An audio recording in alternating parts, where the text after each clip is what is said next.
Good evening. The Municipality of Anchorage Platting Board will now come to order. It is May 2nd, 2018, and the time is 6:30. May we have roll call? Dan Young. Present. Becky Lipson. Present. Clayton Walker. Present. Don Porter. Present. Kevin Cross. Present. Mark Seward. Present. Valerie Ritz. Present. Jenna Weltson. Present. Christina Enix has been excused. Thank you. Thank you. And may I have a motion to move the action items till after the motion for reconsideration? Dan Young. Yes, I make a motion to move the action summaries until after C3 special order of business. Thank you. And is there a second?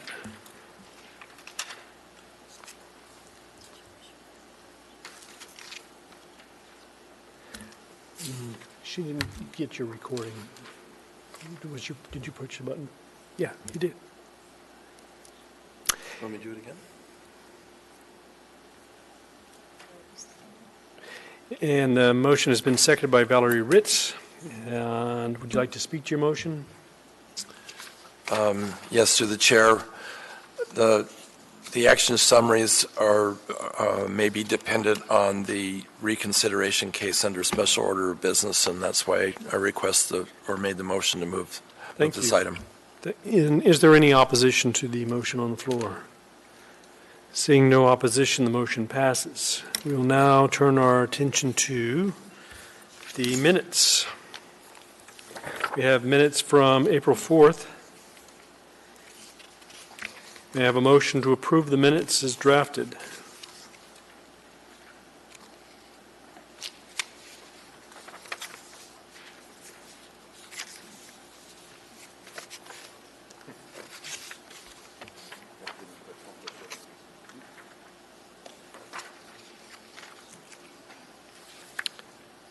Kevin Cross has moved and Valerie Ritz has seconded.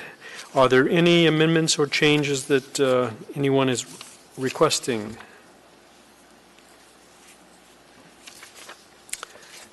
Seeing none, is there any opposition to approving the minutes as drafted? Seeing no opposition, the motion passes. We will now turn our attention to the special order of business. Are there any disclosures? Dan Young.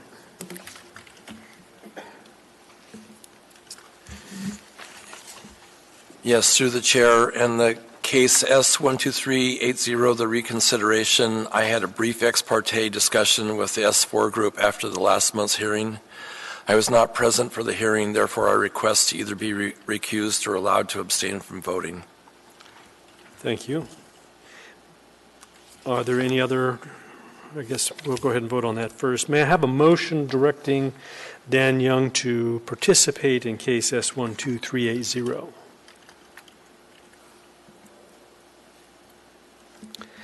Don Porter has moved. Would you like to state your motion? Yes, I move to direct Dan Young to participate in voting. I make the comment that I will not be supporting this motion. Thank you. And is there a second? Becky Lipson has seconded. Would you like to speak to your motion? Yes, Dan Young has stated that he had ex parte communications and wishes to be recused from voting, and therefore I will also not be supporting this motion.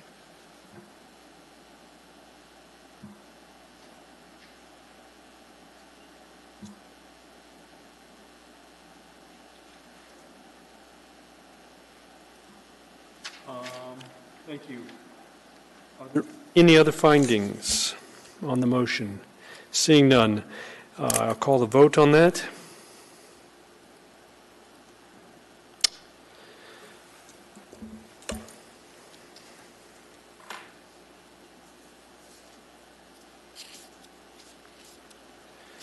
Mr. Young, you are being directed to not participate in case S12380.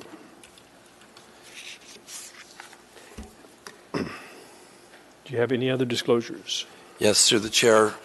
In the case of S122256 Deborah subdivision, my firm had My firm has had business dealings with the petitioner and the petitioner's representative on other matters. My firm is currently conducting services for the petitioner on a different property, and I'd like to combine also the case 12405 Voiles subdivision. I have extensive subsurface knowledge about this subdivision surrounding the endless surrounding subdivisions. I have no financial or personal interest in the matters before the board. I can remain impartial in fact and action as a member of the board without personal bias. And my past involvement and personal interest will not prevent me from fairly evaluating the facts of this case. Thank you. May I have a motion directing Dan Young to participate in cases S12256 and 12405? Don Porter, would you like to state your motion? Yes, I move to direct Dan Young to participate in cases 12256 and 12405. He has stated that he has no financial or personal interest, and that he can remain impartial, even though he has knowledge of these cases. Thank you. And that motion has been seconded by Valerie Ritz.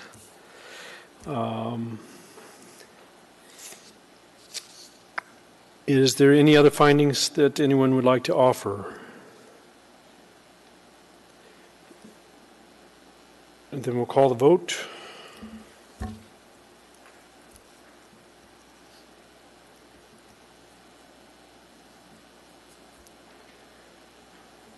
Dan Young, you're being directed to participate in cases S12256 and 12405. Do you have any other disclosures? Thank you. Becky Lipsum. Thank you. I have a disclosure to make in case S12256.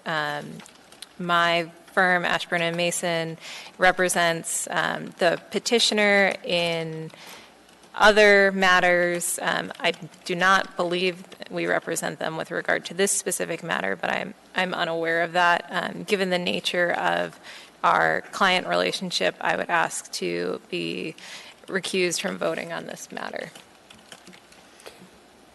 Thank you. May I have a motion directing Becky Lipsum to participate in case S12256?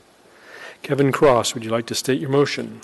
Yes, as in regards to case S12256, a move to allow Becky Lipson to participate. I will not be supporting this motion. She has stated her legal firm has direct conflict of interest with the petitioner. Thank you, and that motion has been seconded by Don Porter. Are there any additional findings that the board would like to make? In that case, we'll vote on the matter.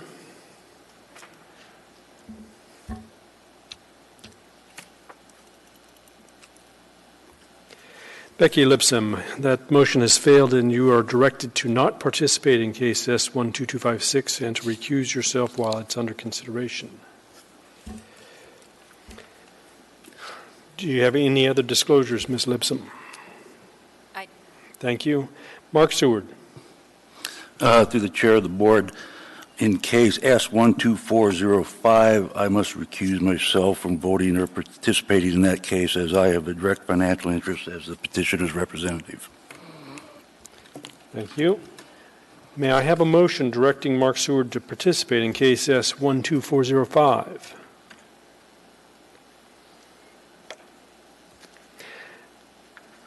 Kevin Cross, would you like to state your motion? Yes, in regards to case S12405, move to for Mark Seward to participate. I will not be supporting that motion. He has stated he has a direct conflict of interest with the petitioner. Thank you. And Valerie Ritz has seconded your motion. Are there any additional findings the board would like to offer? Seeing none, we'll vote on this matter.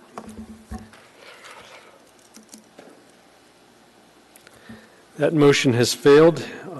Mark Seward, you are directed to not participate in case S12405 and to recuse yourself during its consideration. Do you have any other matters to disclose? None. Thank you. Jenna Welton. I request that I be excused from voting on special order of business case S12380. I was not in attendance at that meeting, and I would request to be excused from participating in that discussion and vote.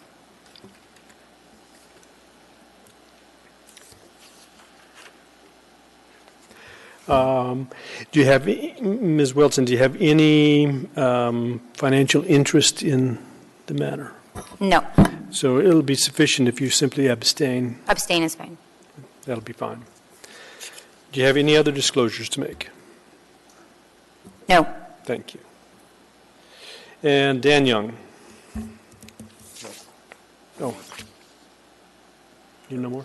Okay, sorry. Are there any other disclosures? Seeing none, we will now take up informational items. We have abbreviated plat actions for March 27, 2018. It's cases S12400, UIC Diamond King Subdivision, and S12403, Dave Wallace Commons Subdivisions. Those items have been noted.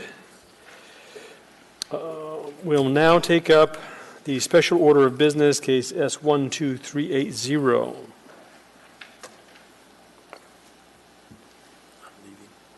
So Dan Young should recuse himself.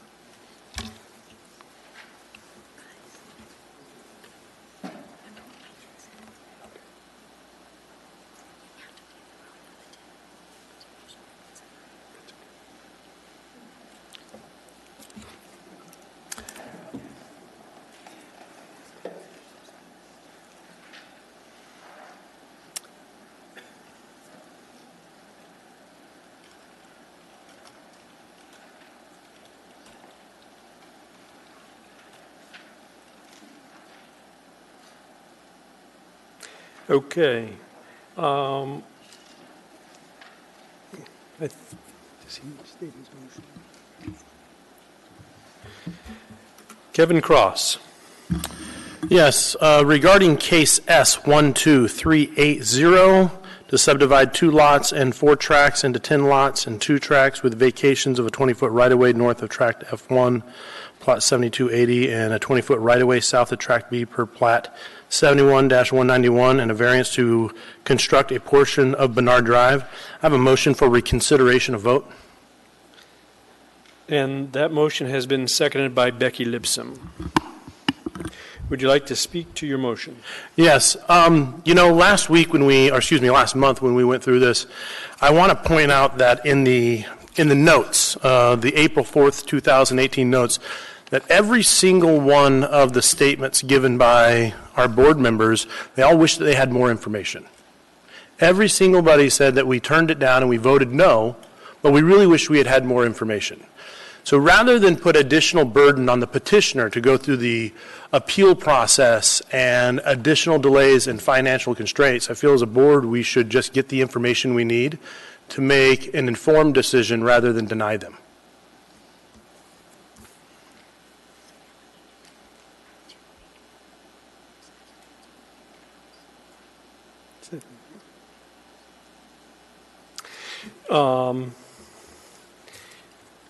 And so, are you wanting to... I'm looking for specifically for the cost of the road construction from the cul-de-sac to the edge of the property. Right. The primary concern was that the petitioner's concern was that it was going to be cost prohibitive. Right. But nobody asked them how much that was going to cost, and they didn't have those. How much it was going to cost, and they didn't have those numbers. I think it would be fair to find out if those numbers are actually cost prohibitive before we deny them the right to vacate that section.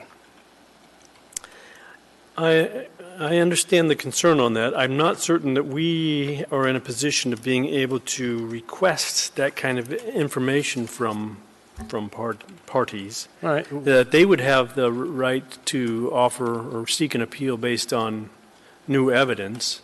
But I think the evidence that we were lacking wouldn't necessarily be new evidence. The evidence that what their cost numbers were would have been information that they would have had or could have had at the time. Do we have specifically in the notes where we asked them specifically to provide that bid? I don't know that it's incumbent upon the court or the judge or the board to request them to prove their case. That's the burden that they have to present. Don Porter. Through the chair, I ask a point of process that we could ask the staff members to clarify the 2 point of action, what I believe they have as 2 possibilities. They can either appeal or just resubmit with a revised plan. Okay. Is that correct? Through the chair to the Platting Board, if I may just address the reconsideration first, and then, Mr. Porter, I can get into the appeal or resubmittal requirements. The reconsideration, the board has to act, take a vote on the request for reconsideration. So you've heard Mr. Cross's reasonings for wanting to reconsider. You've got to vote on that first. If that vote is successful, you could request of the petitioner the additional information that that Mr. Cross speaks of. So I think as a matter of process, Mr. Walker, I think you could do that. With regard to the appeal, certainly the appeal process is available to them, and that clock would start tonight with the approval of the summary of action. That is obviously a rather onerous process. I'm sure they would prefer to go through or at least consider this reconsideration, motion for reconsideration first. The resubmittal process is much more lengthy and difficult. If the variance is denied, they cannot resubmit an application for variance for another year. So that pushes them out quite a bit. So I think the board needs to be aware of that.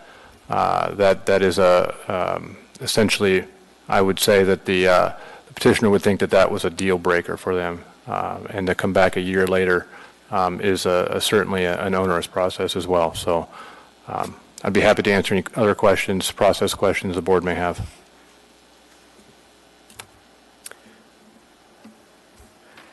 Are there, Don Porter? Through the chair, I do have another question about process.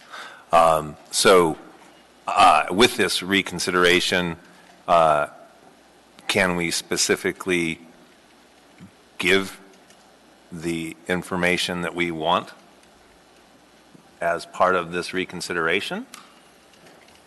Through the chair, Mr. Porter, I think Mr. Cross pointed out his reasoning for the motion for reconsideration, meaning that he wanted additional information with regard to the actual costs of construction of the road. So yes, if the motion for reconsideration is passed, approved, then you could request whatever information you wanted of the petitioner.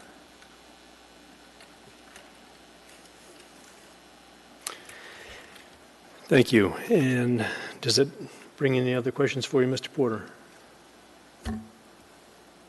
I'm good, thank you. Thank you. And Kevin Cross. Yeah, just further, so to give clarification before you guys make your vote on my thought process on this was, we denied them their application based on, well, one was there was a lot of public testimony. And that public testimony was there were 16 houses that were all going to benefit from that road from a homeowners association. But there was never a conversation regarding if that homeowners association was willing to contribute to the cost of the construction, since it benefits 16 homes and they're putting the burden on 6 or 9 houses. So part of my thought process was, well, we should have gone down the road of, is it really burdensome? I mean, obviously, through the board, obviously the Platting Board did because they approved it, or at least that was their suggestion to us. But we as a board should have investigated a little bit further, and even our testimony states that we all felt as if we wish we had more information. So a little more information from the homeowners association and how it tremendously benefits those other properties, and how, if they want to see the road improved, if they're going to contribute towards the petitioner, because that could make it affordable, or if we knew the cost of it, we could determine, oh, it's simply not affordable, But realistically, I I was going to vote for it, then I voted against it, and I was like, yeah, you know what? I really wish I had more information. And in that case, I really don't want to put undue pressure on an individual to go through a appeal process and have to wait a year when we could have just had more information. Okay, and are there any other board members who wish to speak before a vote? Don Porter. Well, given this is the time to, I guess this is our discussion period, my concerns about that case were, I definitely had some misgivings about it, and I was on the fence, and I was actually the only one that voted for it, only because I understood there's a give and take in the waiver process. But I also had concerns about, and actually reflecting upon this now, the airfield access, which would have had access where the road extended further, was a concern of mine. It is a concern of mine. Nobody spoke of it. Nobody tells us what the airfield was for, who uses it. It seems to be public or private. I don't really know. But it seems like airfield access was a concern because there's people, they're concerned about people walking across the airfield. So those are my concerns. As well as the petitioner stated that they were going to put in a shared driveway. So they were going to the effort of putting in a shared driveway to the furthest lot. And then they would be developing, spending money on developing their driveway when you could spend that money on the wavered portion of road. And so cost, I completely agree with you, Kevin, that cost is a question. And how they plan to do it seems a little more interesting. So with that, I think I will support the motion to reconsider if we can say this is the information that we want. Okay.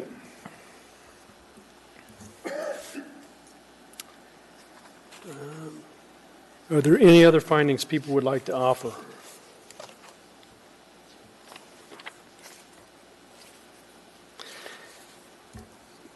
Seeing none, I guess we'll call the vote.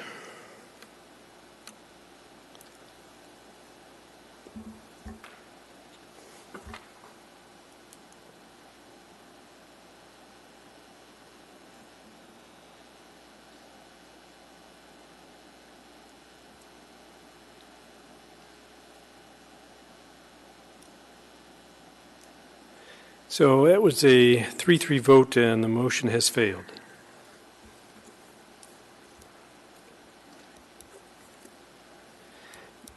And you said you want to have findings on why it failed?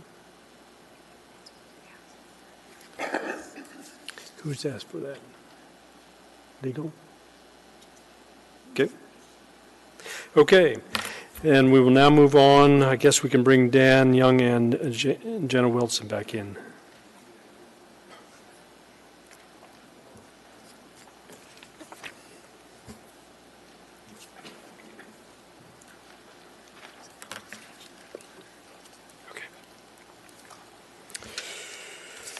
We will now turn to the action summary.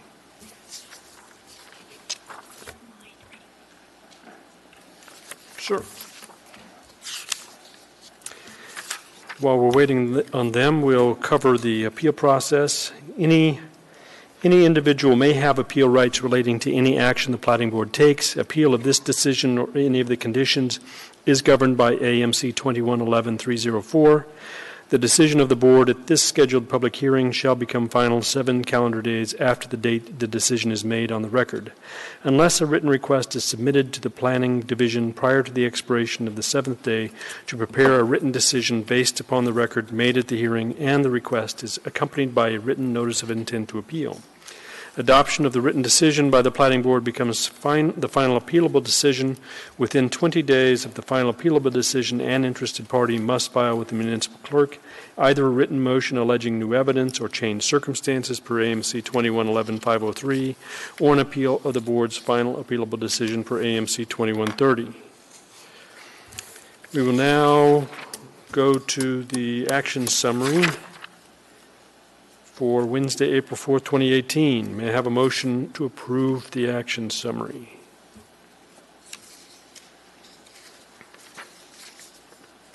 Kevin Cross has moved. Don Porter has seconded.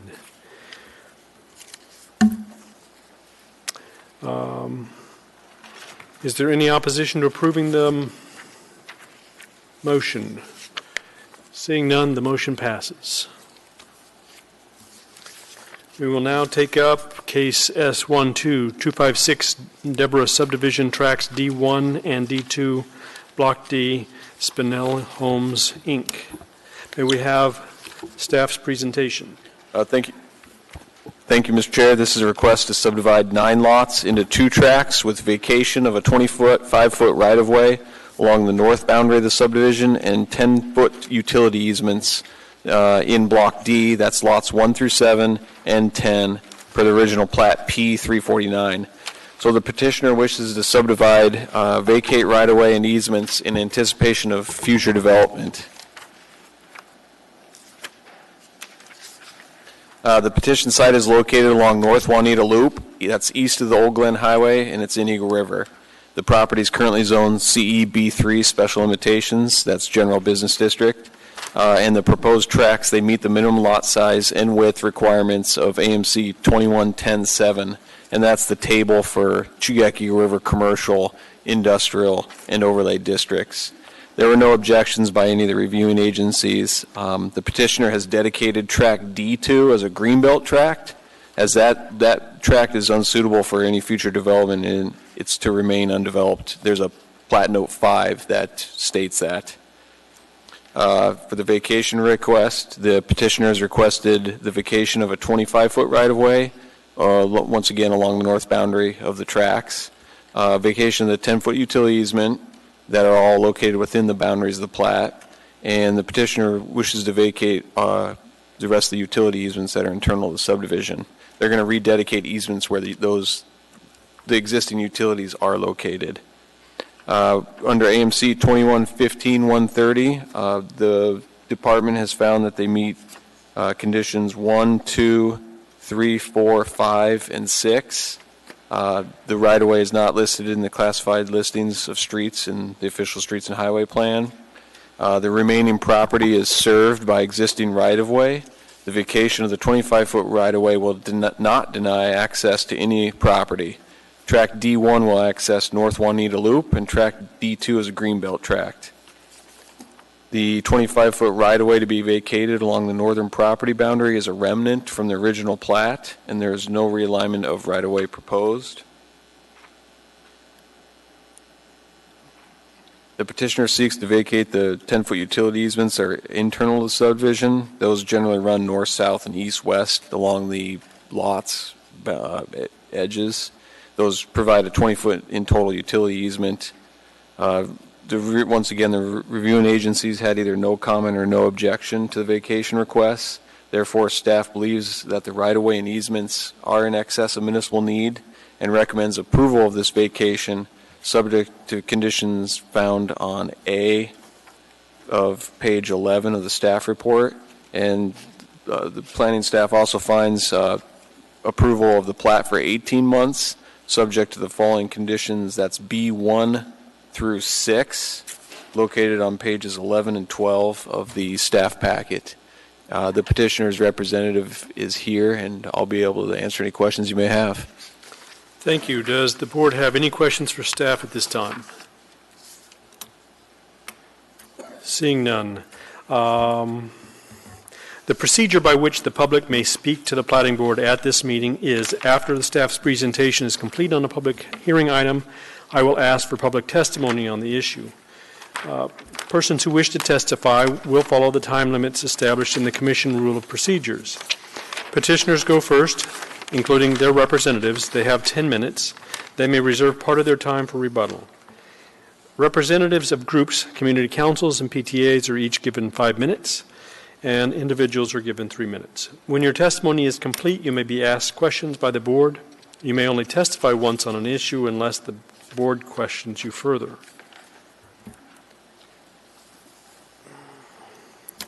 I will now open the meeting for public testimony. May we have petitioner's representative?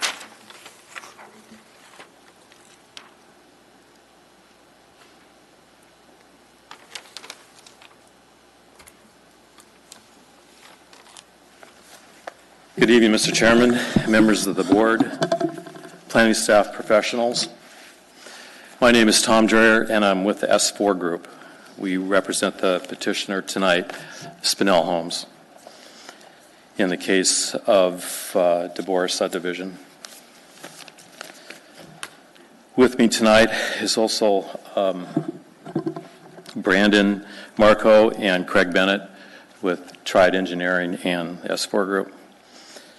We concur with all the department recommendations except for B2, which is on your packet, page 11. The petition would prefer to delete B2 and would like the board to consider the fact that all of the improvement issues that are encompassed in B2 will all be required of the commercial site plan, land use plan, and building permit when this land is built on at a future date. And I normally would not ask for this type of condition, but this case here is very unusual, to say the least, and it has a pretty long history. I'm sure you guys have read. It's zoned B3SL. In 2005, the Anchorage Assembly ordinance, or the Assembly passed an ordinance that stated there could have no access to Juanita Street, which is the street on the south side of the property. That was 2005. 2014, the petitioner purchased this property. The site plans then, of course, were accessing the Old Glen Highway for obvious reasons, because that was the only access left, because it stated we couldn't access onto Juanita. In 2014, we submitted a preliminary plat that subdivided the property close to what you see here, and we thought everything was fine until the Department of Transportation said that we could not access the Old Glen Highway. So we had the Assembly saying we can't access Juanita. We had the Department of Transportation saying we couldn't access the Old Glen Highway. So that platting process stopped.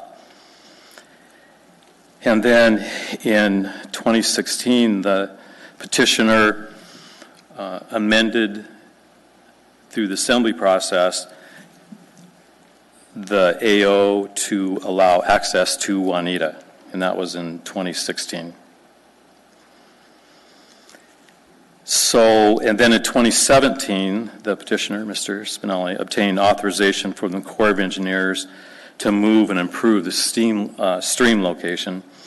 On your packet page 35 to 37, you can see some of the original locations of the stream and where the Corps is going to allow the petitioner to move the stream, all in an effort to increase the usability of the property. One of our plat notes that we currently have in this year, 2018, is to dedicate tract D2 as a greenbelt tract. That's the old lot 6 and 7. So this whole process here is basically a really kind of a historical mess of different things that have happened. On the north there, the people to the north of our property were allowed to vacate their 25-foot access, or their 25-foot right-of-way. And so we're left with no access regardless, because the Department of Transportation won't allow us to access Old Glen Highway either from that parcel to the south or from that old right-of-way, which is only 25 feet wide. And you can see by the lot configuration that it was just a mess. So we have 4 lots, like that lot 1, 2, 3, and 4, as you can see on your plan, that had no access to anywhere, except maybe across parcel 2 to Old Glen Highway that they couldn't access. So I'm looking at it as a housekeeping, cleaning up all kinds of different platting messes that have happened over the last 15 years. And but the petitioner will leave the issue, of course, with the wisdom of the board. And if you deem that that condition B2 remains, then so be it. We will live with that decision. But I would just like for you to consider that if he is required to make these improvements now, he's making improvements on a piece of land that was pretty much worthless with the existing configuration. And all the improvements will have to be made when they come in with the land use permit and the construction permit. I know that some people in public safety are concerned about that, but it does happen that you don't have to make the construction improvements on a road sometimes when there's enough extenuating circumstances and conditions that warrant that type of decision. So with that, I forgot to reserve time, but I think I probably have enough left. You have 4 minutes and 2 seconds. Okay. So with that, does the board have any questions for Mr. Dwyer? Kevin Cross. Yes, the board, thank you. Are you looking for a complete removal of B2? Are you looking for it to be edited as it currently stands? It sounds like you just want the whole paragraph. That'd be the simplest thing, because all those things have to be constructed when you build something on that lot now. So there's no damage or hurt to the public, because right now North Juanita is improved now with a strip pave road. And you wouldn't want someone to have to dump $300,000 to $600,000 in a piece of property where there's no construction, there's no building, there's no warrant for that road, because all the residential properties to the east are already serviced fine with the existing pavement and improvements on North Juanita Loop. So the only point in time where all these conditions improvements would be of any value would be is when someone develops this property. So your statement is that this will get done after the plat approval and during the construction, and that this is too early in the process? Correct, because with the economy the way it is, who knows? And to the staff, what's your thoughts on Mr. Dreyer's comment? Out of curiosity, from your perspective. Through the chair, Mr. Cross, we've discussed this issue with private development, the reviewing agency that made the comment and the requirement to enter into the subdivision agreement to do the improvements as part of the plat. They've considered the idea of doing the improvements under a building permit, and they've decided that they would request that the improvements be done under the plat. So it's their opinion that the improvements are appropriate with a subdivision agreement as a condition of plat. All right, thank you.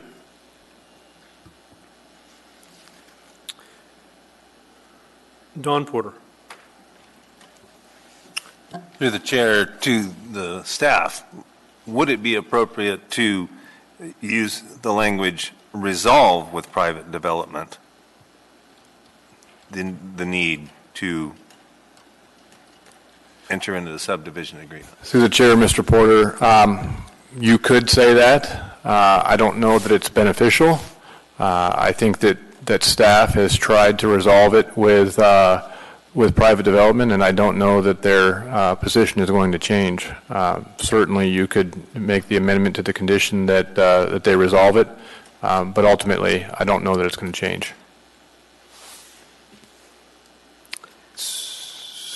Through the chair to the petitioner. So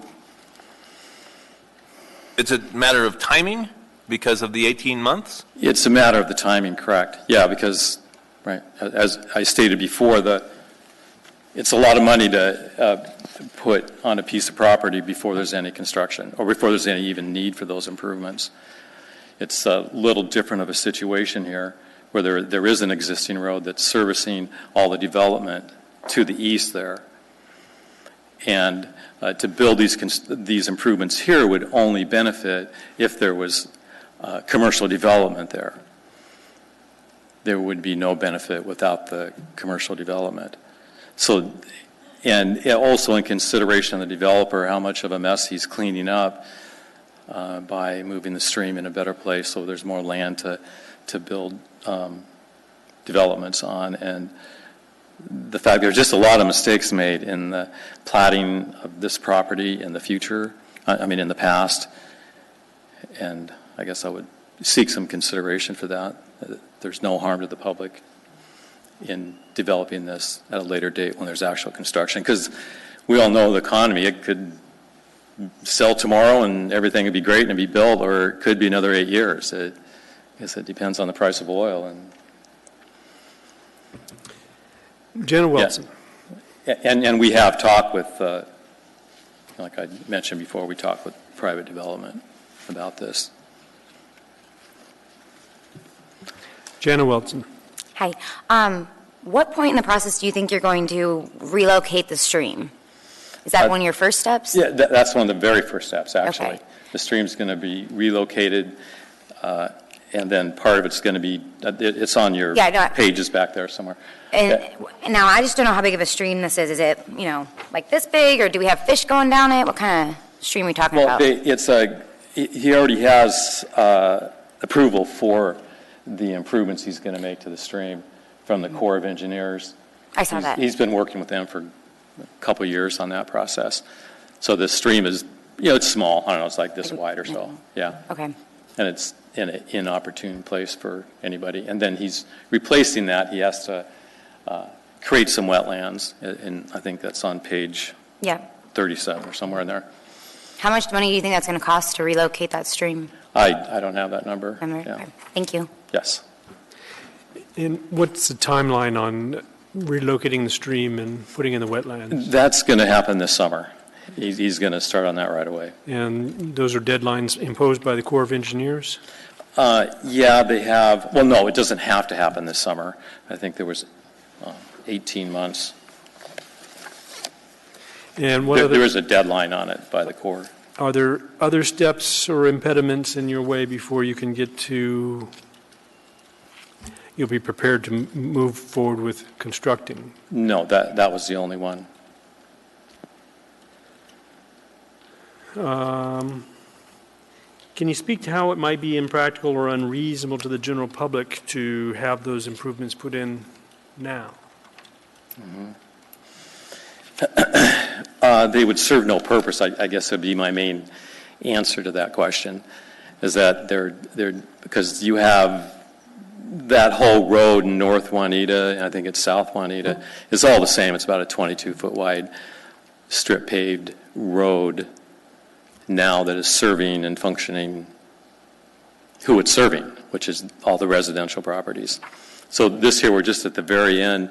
The last 300 feet is B3A.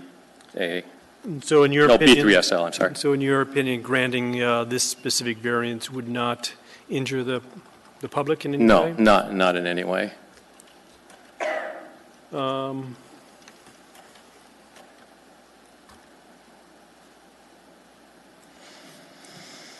And why wouldn't the variance nullify the intent and purpose of the subdivision regulations?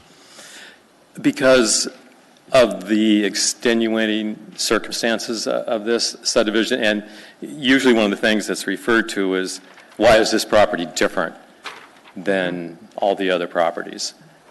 And for reasons that I've listed before, this is rarely ever comes up where you have a situation like this where you have B3 property that's cut up into lots that have no access, for one, to the Old Glen Highway or the north or North Juanita as they sit.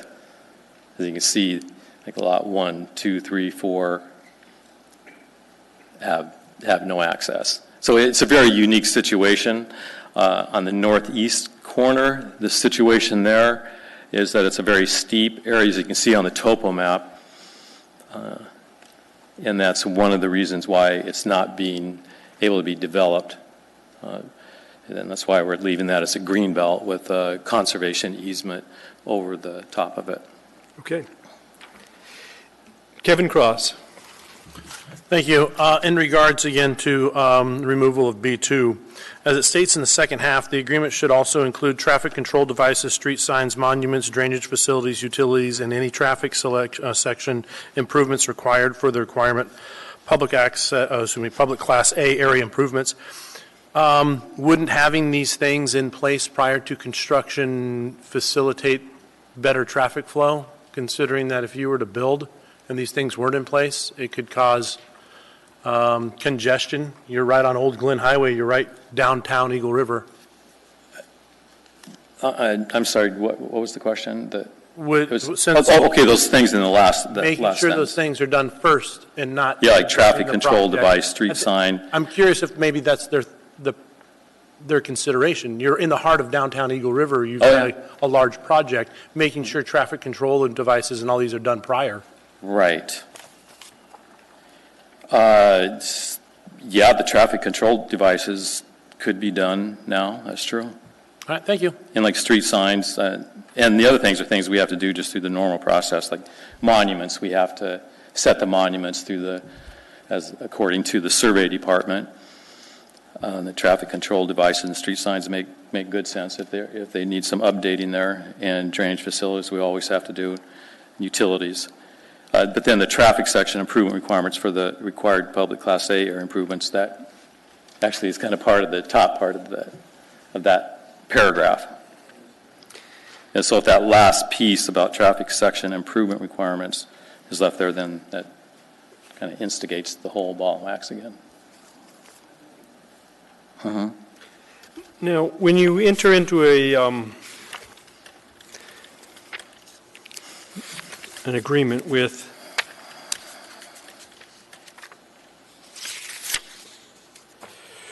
the subdivision agreement with private development, how soon are they requiring construction or commitment of funds? It can be 18 months to 60 months. So the original may be 18 months or 24. Because this was actually done in old code. So it's 18 or 24, but then you can extend it out to 60 months with a bond for the construction. That's according to Jason Moncrief with the traffic department. Thank you. Or not traffic department. Jana Welton? So, moving the stream, I bet that costs a lot of money. And if I was the developer, I probably wouldn't want to enter into a really detailed private development agreement kind of pegging me to certain things without knowing exactly kind of how that relocation of the stream is going to go. And maybe there's different drainage things that you can't foresee. So maybe it's a question for staff. Or maybe it's a question for you. I mean, is that part of your analysis here is, we're going to move this stream and put a bunch of money into it, and if we have to negotiate this private development agreement beforehand and kind of set ourselves in stone to drainage facilities and whatnot, I mean, isn't that kind of putting the cart before the horse? Don't you want to move the stream first and then enter into this agreement? Yeah, the stream is going to be moved this summer. Right. So, yeah, that's a key part to the beginning of the construction. Right. So wouldn't you want to save entering into this private development agreement until after that stream is moved, because then you'll have a better idea of where things really need to go? That's one thing to consider. But it will be done first. That's Right. the developer, of course, knows how much it's going to cost him to do, and he's gone through a pretty lengthy process with the Corps of Engineers. Yeah, I guess to my come up point with the plan. would just be, I kind of agree with you that it would be difficult to make these commitments in the private development agreement until seeing how the stream relocation actually plays out. Brandon, do you want to answer that? Yeah, let me chime in just a little bit. My name is Brandon Marcotte with Triad Engineering. That's Marcott. To back up a couple of steps, I think what Tom's trying to say is that B2 requires entering into a subdivision agreement as part of the plat recordation process. Delaying this to the building permit phase would require the petitioner to enter into an improvement to public places agreement with the city. So it's a similar agreement between the subdivision agreement, between the entering into a public place improvements to public places agreement. So to further speak to that, this is a commercial application. We do not have a site plan or a building layout or a parking configuration yet. The requirements placed on the improvements to North Juanita would require street lighting. It would require stand-up curb, sidewalk, all things that need to be incorporated into your site plan at the time that you're working through the construction process. So I think the concern there is that we are putting the cart before the horse. We're putting improvements in that are probably going to have to be removed or modified pretty significantly in order to comply with whatever site plan we come up with. Back to your original point, yes, moving the stream is expensive. It's costly, and the petitioner needs to do it in order to put his building on that pad. And it just sounds like a lot of things could change that we don't know right now, and so it makes more sense to do it later. That is correct, yes. We, speaking to the earlier point from Tom, we don't have access from the Old Glen, so I would imagine with a commercial development, we'd be looking at probably at least 2 accesses off of North Juanita, so you're doubling the conflict potential. Thank you. Dave Whitfield. Thank you, Mr. Chair. I think Brandon actually described the subdivision and improvement to public place agreement process very well. I think that this situation, the reason why the petitioner is requesting to do this under the building permit rather than the plat is a matter of timing, and it's a matter of when the development is going to happen. As Brandon pointed out, the developer doesn't have a site plan together. They don't know where the curb cuts are going to be. They would basically have to put together a site plan in order to develop the road. That's something that the board should consider. The process for subdivision agreement versus improvement to public place is exactly the same. Once the subdivision agreement is entered into, the petitioner could file the plat and essentially bond for the improvements, and the improvements could be done in 2 years, they could be done in 4 years, they could push them out. But from what I understand, there is no proposed development at this time. Development could be 5, 6, 7, 8 years into the future, so it's their request that they push those improvements off until a development. The opportunity to still get the improvements under a building permit are there. It's the timing of it. So I think you should consider that. As I've said before, it's private development's assertion that those improvements be done under the plat. They're requesting that the improvements be done under the building permit. I don't think anyone is debating the need for the improvements. It's the timing of it all. Thank you. Don Porter. Yes, I have 2 questions. One is the barrier curb, right, is requested to go on the side of your lot, correct? Yes. That's correct, yes. So then where do you put the curb cuts? You have to have a site plan to figure that out. That's what I thought. Yeah, we ran, through the chair, Mr. Porter, we ran into a similar condition on a previous subdivision that required type 1 curb. You actually have to take out a building permit in order for Public Works to allow you to locate those curb cuts. So in this case, we put in stand-up curb and then year or two later, you come in and rip it back out again. Great. Through the chair to the staff. Are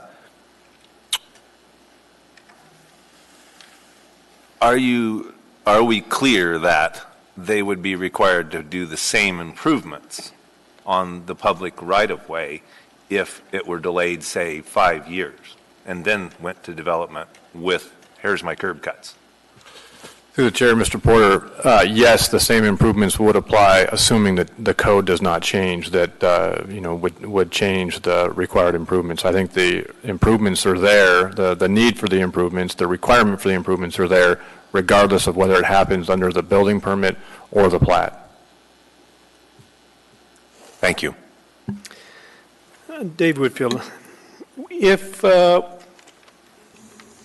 what if we were to require them, but they took 18 months and came in and asked for an extension in 18 months, having not come to the agreement with? Through the chair, the subdivision agreement process, once it's entered into, so once the petitioner enters into a subdivision agreement process with private development and posts a bond, a guarantee to provide the improvements, they can file the plat. The plat would then be recorded, and they could execute the subdivision agreement. But they would have 2 years to do that with one administrative time extension of 2 years. Thereafter, it would require Platting Board approval. So theoretically, they could have 4 years approval under the subdivision agreement to build the road without the need for the Platting Board to act on it. And that would give them the right to lock in on knowing what the improvements are going to have to be. They'll be today's code.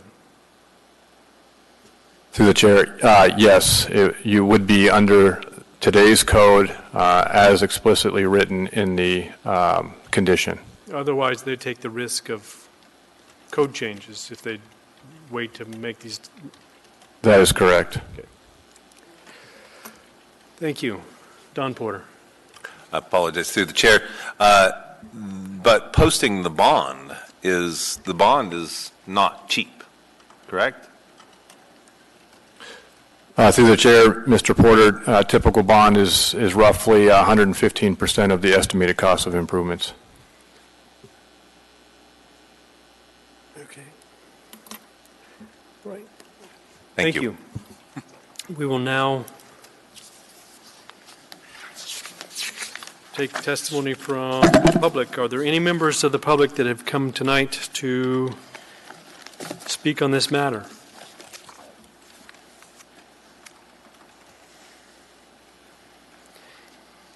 Anyone at all? Anyone from a PTA or community council? Any members of the public? Seeing none, would you like to use your time in rebuttal? I guess I'd just like to make myself available for any more questions, and I think we all have a pretty good idea of the issues and whatnot, so. Thank you. Thank you, yeah. And the matter now rests with the board. Okay. May I have a motion to approve the request for vacation? Kevin Cross, would you like to state your motion? Yes. Regarding case number S12256, Deborah Subdivision, Block 9, Tracks D1 and D2. Move to approve the request for a vacation of a 25-foot wide section right-of-way along the northern boundary of proposed Track D1, D2, Block D, vacation of a 10-foot utility easement, Block D, lots 1 through 7 and 10, per plat P349, subject to number 1. Thank you, and that has been seconded by Don Porter. Would you like to speak to your motion? Yes, as regards to a request for approval, a request for vacation foot right-of-way, we will see that through staff points that they've met all 6 criteria noted on pages 9 and 10 for vacation, vacation of the 25-foot section right-of-way, as well as from additional notes from drainage and their work with the Corps of Engineers that facilitates vacation of this so that they can relocate the ditch drainage. Thank you. Are there any other findings the board would like to offer? Is there any opposition to the motion on the floor? Seeing none,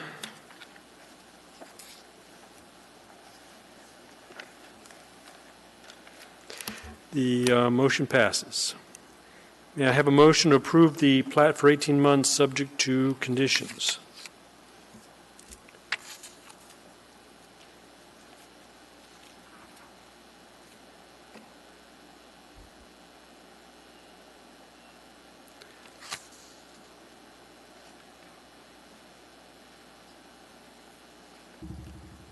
Kevin Cross, would you like to state your motion? Yes, in regards to S12256 Deborah Subdivision Block D, Tracks D1 through D2, I move to approve the plat for 18 months subject to the following conditions.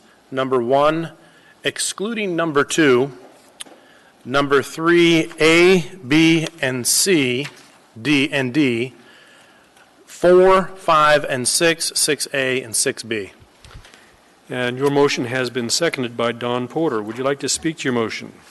Yes, we've had a lot of debate regarding this. We can see that they've been working long and arduous with all departments in order to relocate the streamway. As it specifically states in regards to elimination of number 2, I believe this will be worked out both by statements made by staff as well as by the petitioner, and through our own investigation that these items will be resolved in time, and that this may be, that item number 2 may be premature at this time. Thank you. And are there any other findings the board would like to offer? Dan Young.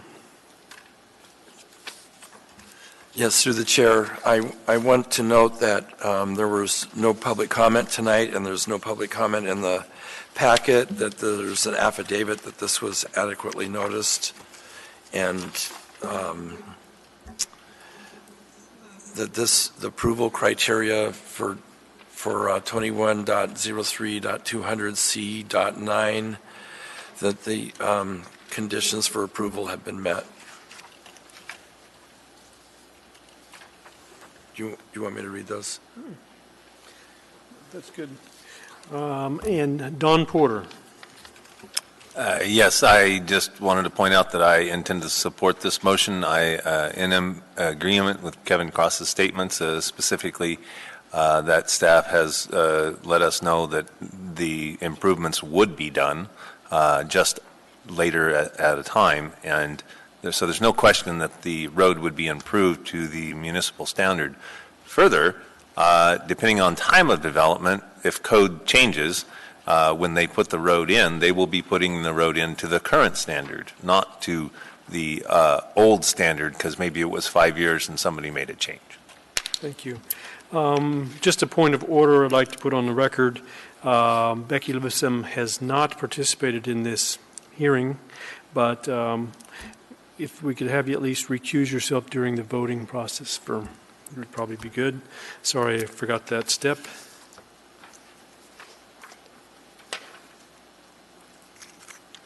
Mark Seward. Yes, in case S12256, I'll be supporting the motion. I think the petitioner and the comments that we've had by the board has shown that it's unnecessary for the improvements at this time. And on the plat, it's really only going to extend the 330 some feet across that property, because everything to the east is residential property, and there will be no more subdividing of those properties into commercial areas. So that will probably remain a strip pave area there. Thank you.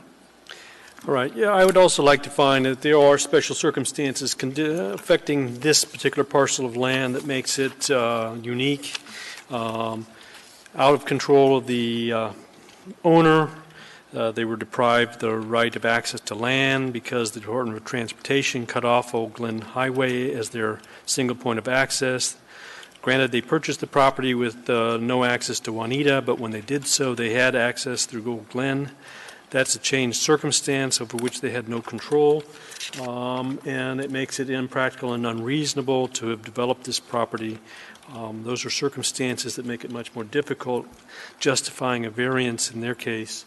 I I also find that it's not going to be detrimental to the public in as much as these improvements that would be caused by the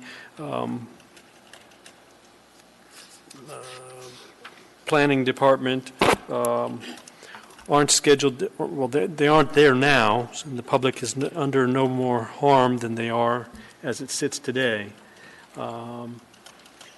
And the ruling that we're making today won't nullify the objectives of the intended purpose of the subdivision regulations, because those things will still be required before any construction is done. Undue hardship would occur if we were to enforce the subdivision rules in the ordinary course of business, in this case, in as much as there is unique aspects of the wetlands issue, moving things with the Corps of Engineers approval, and dealing with the other unique property issues that have been discussed. And for that reason, I would be supporting the motion. With that, I will call the vote.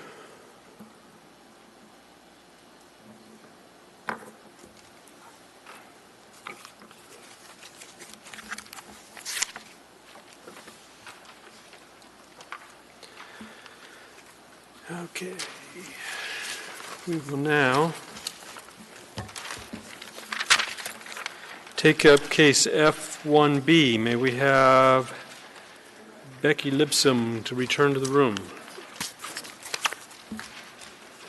I be excused for enough time to go to the restroom? You may. Can I have Yes. They're taking a recess while Becky comes back. We'll take a short recess for a couple minutes while we get Becky back in the room.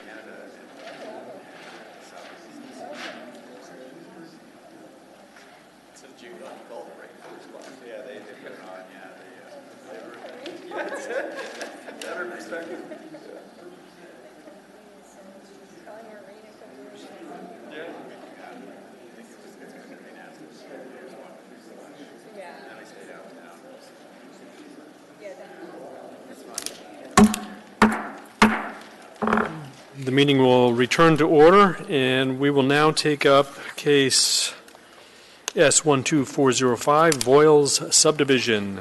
May we have staff's presentation? Yes, thank you, Mr. Chair.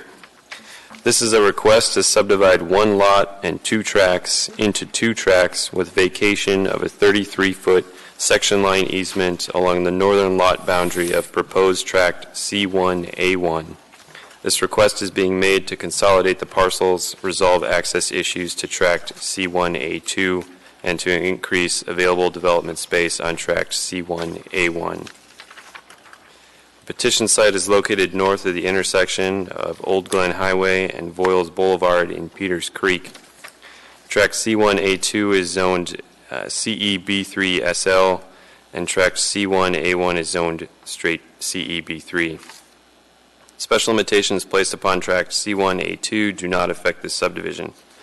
The proposed tracts meet the minimum lot size and width requirements of municipal code, and there were no objections by the reviewing agencies to this platting action or the vacation of the 33-foot section line easement. In regards to the vacation request, the petitioner is proposing to vacate a 33-foot section line easement running the length of the northern property line of tract C1A1. This easement was first shown on Plat 72-79 and also appears on Plat 82-174. The purpose of the section line easement is to provide land in which roads, highways, telecommunication facilities, and railways could be constructed. However, development patterns in the area have not supported this concept, and at this time it is unlikely that road or utilities will ever be located within this easement. The Municipal Traffic Department stated there is no objection to the vacation of the section line easement. Generally, other reviewing agencies said either no comment or no objection to the vacation request. Therefore, staff believes the section line easement is in excess of municipal need and recommends approval of this preliminary plat and vacation subject to the conditions as stated in the staff report on pages 11 and 12. Thank you, Mr. Chair. Thank you. And does that raise any questions for the board? Seeing none, may we have petitioner's representative?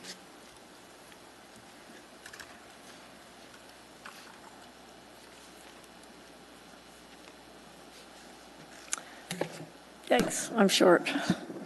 My name is Audrey Mason, M-A-S-O-N. My residence is in Eagle River. I have been through quite a bit of process. Hang on. Pardon me? Are you the petitioner's representative?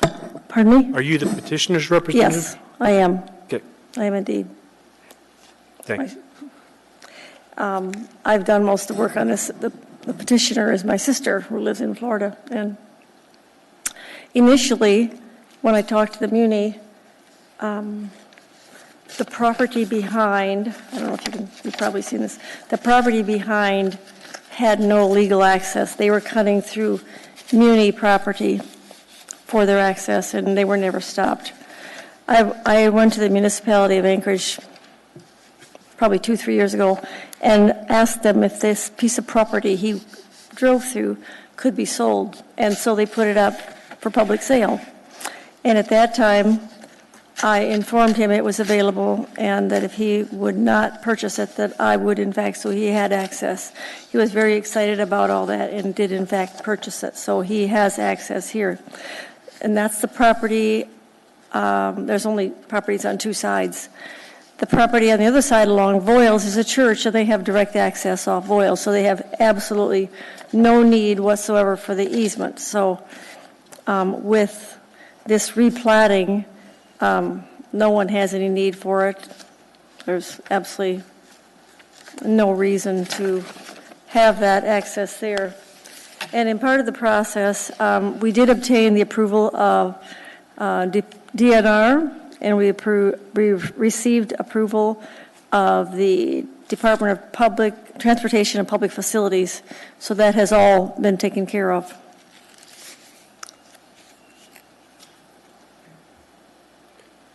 Thank you. And does that conclude your first part? I'm sorry? Does that conclude your presentation? Yes, yeah, if you have any questions of me. And does the board have any questions? Not at this time. Thank you, So you sir. have 8 minutes and 9 seconds for rebuttal. Are there any members of the public wishing to speak? Anyone from a city council or PTA? It doesn't look like you have anybody else that wishes to speak, so would you like to use your time in rebuttal? No, if you have any questions of me, I'm happy to answer. It's been a long process and hopped through a lot of hoops, but we're there. Thank you. Thank you, sir. And I'll now close the public hearing, and the matter rests with the board. May I have a motion to approve the motion, or the request for vacation of a 33-foot wide section line easement? Don Porter, would you like to state your motion? Yes, through the chair, I move that in the case 12405, that we approve approval of the plat, item A, for vacation of the 30-foot wide easement section line with conditions 1 and 2 as noted on page 11 of our packet. Thank you. And Kevin Cross has seconded the motion. Would you like to speak to your motion? Yes, I'll also be supporting this motion. Just to clarify, the vacation request has been reviewed and found to be conform with the municipal vacation policy, according to page 9, and all 6 standards therein. It's also important to note the section line easement is not a road and was originally designed as access to Lot B3, which at one point was trapped by Tract 1A1, and this replat will resolve that issue. Thank you. And Don Porter, did you want to offer anything on your motion? Kevin covered it. Thank you. Thank you. Any other findings? Dan Young. Yes, through the chair, I want to note that I found that there's an affidavit for posting. This was done correctly, that all 6 criteria for vacation appear to have been met. And there's no one from the public testifying tonight. And there's no public comments in the packet. Thank you. Is there any opposition to approving the motion on the floor? Seeing no opposition, the motion passes. May I have a motion to approve the plat for 24 months subject to conditions?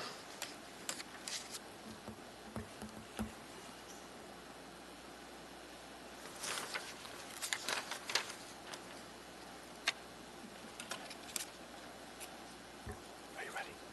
We're ready. Don Porter, would you like to state your motion?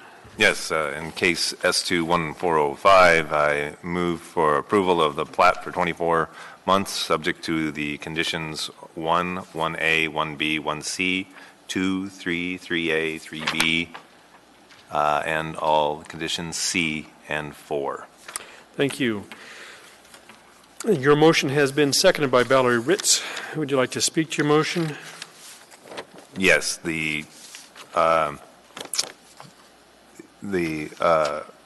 Platting Board, the staff has adequately noted all of the conditions, and we approve. I agree with those conditions. Thank you. Are there any other findings the board would like to offer? Dan Young. Yes, through the chair. On page 6, the staff has found that the proposed tracts meet the minimum lot size and width requirements of AMC 21.10.060C4, and that I find that this promotes public health, safety, and welfare of the plat would. It would mitigate the effects of any incompatibilities between the land uses of the residential densities in the subdivision. It provides for proper arrangements of streets, and that provides for, as it is right now, adequate open space and efficient movement of vehicular and pedestrian traffic. So I'm going to support this motion. Thank you. Is there any opposition to the motion on the floor? Seeing no opposition, the motion passes. May we have Mark Seward return to the meeting room.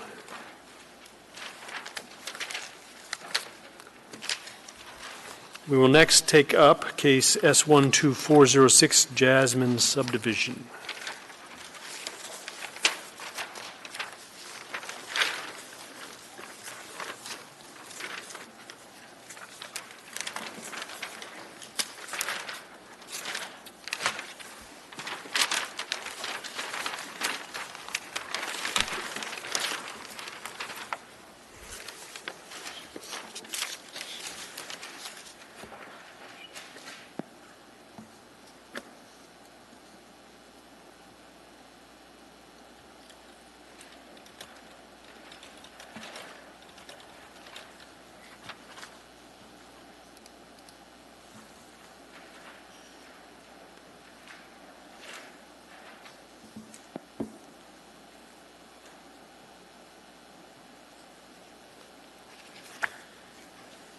May we have staff's presentation for Jasmine Subdivision?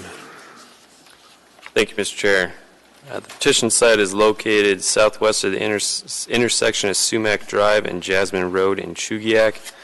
This is a request for a subdivision that will subdivide an existing 19.43 acre parcel into a conservation subdivision consisting of 12 lots and 1 tract. Each lot will be developed with 1 single-family dwelling. The property is zoned CER10, which is the Alpine Slope District. The proposed lots do not meet the minimum lot size and width requirements of municipal code. However, lot size may be reduced in a conservation subdivision in accordance with the standards set forth in Acreage Municipal Code, Title 21, Chapter 8, subsection 070B.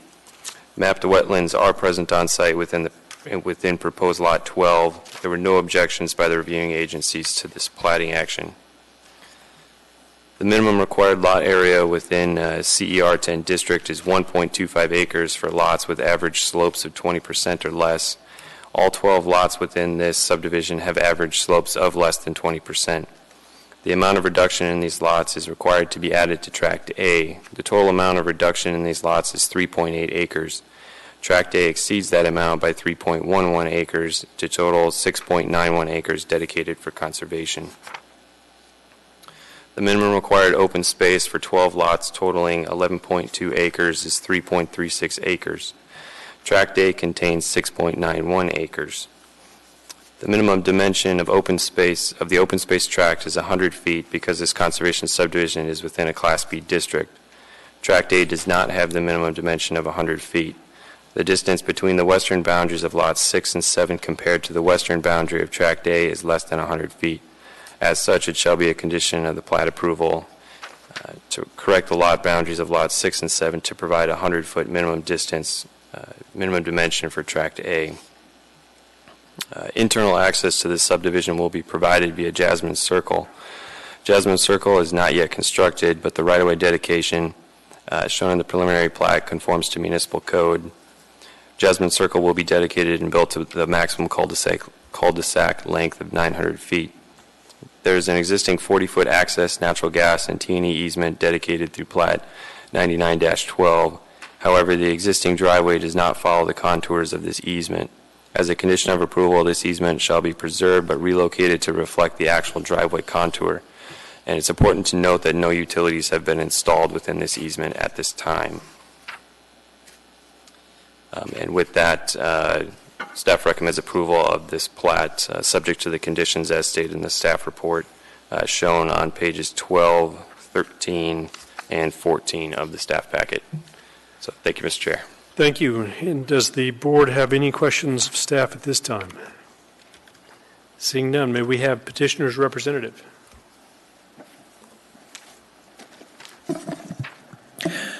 Good evening, Mr. Chairman, members of the board, staff, and assembled public. I'm Jonathan Lang from Lang & Associates, here to represent Troy Davis Homes, the petitioner in this case. We support the recommendations of the staff. The only question or clarification that we would offer is in item number 5. We would ask that in item 5 be added Jasmine Circle or subsequent name to clarify what they're asking us to develop with that condition. As far as the public comments that were received, there was one question about wells, and there is a requirement in here asking us to do an aquifer study, which we would gladly do. And I would respectfully reserve the remainder of my time for rebuttal, and I'm available to answer any questions you might have. Thank you. Could you clarify what you were offering on Part 5 of the department recommendation? It says, prior to final plat approval, petitioner shall enter into a subdivision agreement with private development for the required public Class B area improvements, and I would add to Jasmine Circle or subsequent name there to clarify what they want us to improve with that condition.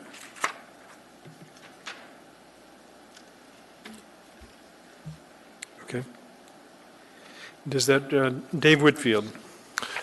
Through the chair, Mr. Lang, you bring up a good point. However, I would direct you to condition 6, where it talks about the improvements to Jasmine Circle or a subsequent name. So the subdivision agreement is tied to, so 5 and 6 are somewhat tied together. 1 requires a subdivision agreement, 6 requires the improvements. So if the board, deemed it necessary, they could add the additional language to condition 5. I don't believe it's necessary as it's covered under 6, but it's completely up to you. I think either way is fine. Thank you. Are there any questions for petitioner's representative? Yes, Dan Young. Through the chair, Mr. Lang, would you take a moment and look at item number 6 and give us your opinion on 5 and 6?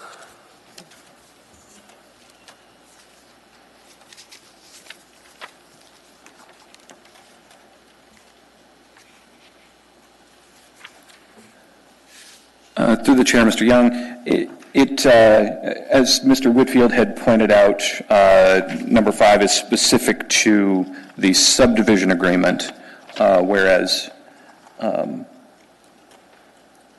number 6 is not. I guess that's the only difference that I'm seeing between the two. So, Mr. Lang, you were asking for the change in 5, but doesn't 6 cover what you were asking? Well, Mr. Young, you would have to, I guess, ask staff for clarification, but it seems like they kind of duplicate each other, or they could be combined into a more clear statement. Okay. Through the chair, Mr. Young, so the two play off of each other. Yes, they could be combined. So there are two requirements. One is to construct the roadway, and that's in number 6. The second is in number 5 that requires the petitioner to enter into a subdivision agreement for the actual construction of the road. They somewhat play off of each other. If the petitioner or the petitioner's representative wishes to have clarifying language in 5, it's fine. You could add it, and it wouldn't make a difference. My previous statement was just that I felt that it was covered and it wasn't necessary, but certainly could be added. Thank you. Are there any other questions at this time for petitioner's representative? Seeing none, we'll open it up to the public. Are there any members of the public that wish to speak on this matter? Please come forward.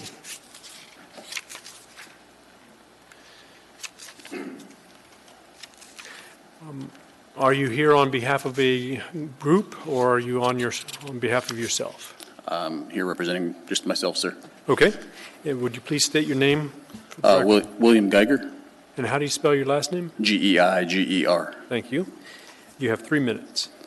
My only questions would be to before this is approved to subdivide this lot here, would be have a little more information for the rest of the public here on what this would do, not only to the aquifer, like he had advised that he would be putting into place to figure out what it's going to do to the water systems out there, but also for the drainage as well with the septic and whatnot.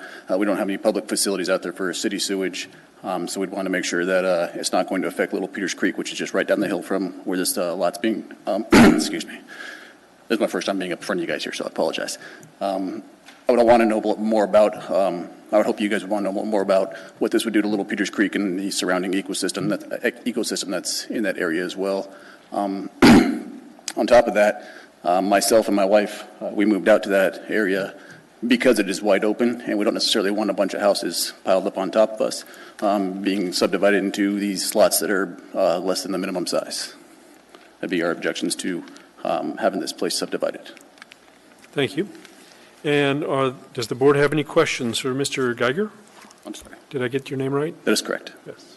Any questions? Dan Young. Thank you, through the chair. So, Mr. Geiger, you're concerned, you talked about drainage and water. What specifically are you concerned with the water? There's Little Peters Creek that runs right between, I say my side of the hill, but there's the valley that runs between where I live and where Jasmine's at. Little Peters Creek runs right into there, which flows into Peters Creek itself. And I would want to know more about what the effects that the septic systems would have on that as the entire ecosystem there, of how that all would work before the land gets divided into 12 different lots as opposed to just one. Okay. And on item number, I believe it's 3D. I believe this is covered. There's an aquifer study that's on 3D. There's an aquifer study that would be completed to determine the water availability to serving this community. And on 3A, there's soil testing, percolation testing, and groundwater monitoring must be conducted to confirm the suitability of the development. So the work hasn't been done, but it's a requirement of this plat, so that the work will be done. Understood. I guess my concern would be before you guys would. Can you adjust the mic a bit? We want to get a good record of you in case there's an appeal. Sorry about that. That better? Oh, that's really good. That's, yeah. My request is that these things would be done before you guys would vote to approve plotting this, dividing this lot up into 12 different lots here, not after the fact.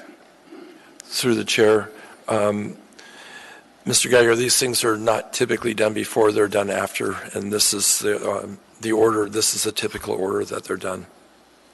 So Understood. So the plat wouldn't be approved, the final plat wouldn't be approved until after this work is done. Understood. And approved. I just want to make my voice heard about it. Thank you. Definitely understood. Thank you. Jana Welton. I have more of a question for staff, but also number 4 of the condition, it does address that before the final plat is approved, they're going to submit to private development a site grading and drainage plan to make sure it doesn't impact neighboring properties like yourself. So hopefully that will get done and it'll get reviewed by the Muni's private development department. I had a question for staff on the wetlands to the Corps of Engineers for the Army.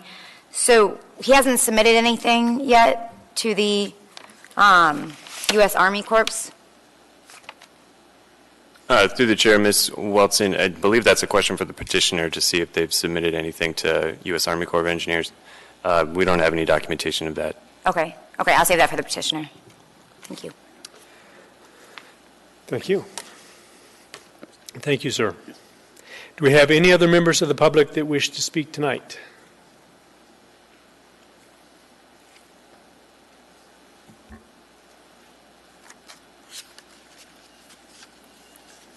Thank you, Mr. Chairman. My name is Timothy Terrell. I live on Sumac Drive, and my property directly abuts the proposed development. I think Chairman, or not Chairman, but Mr. Young has largely allayed my concerns with the recognition that the aquifer study and the other things have to be done before the whole thing goes forward. But I just, as somebody who has a lot that's kind of downslope from this property, just kind of also wanted to go on board, I think, with a lot of other people that live in the area that are, concern is that you suddenly put 12 houses on the slope above us, that all of a sudden our previously ample water will suddenly disappear. And so that's, I think, the concern of everybody that's down the hill from this development. Thank you. Thank you. And are there any questions? Oh, she also wanted to make sure we got your name spelled right. T-E-R-R-E-L? T-E-R-R-E-L-L, yes. 2 R's and 2 L's. Yep. Thank you. Thank you. Any questions for Mr. Terrell? Mr. Young. Yes, through the chair, Mr. Terrell. This process is somewhat complicated in that there's quite a bit of work that's required, not only for the aquifer study, but for the septic systems and the septic design. And so those have to be provided. That study has to be done by a professional engineer, and it has to be reviewed by professional engineers at the municipality. And in the municipality of Anchorage, we have some pretty strict codes and requirements. So the concept, the idea is to not have down gradient problems with septic effluent. Okay. So I think you're well protected. Okay, thank you. Thank you. Any other members of the public wishing to speak on this matter? Please come forward, ma'am.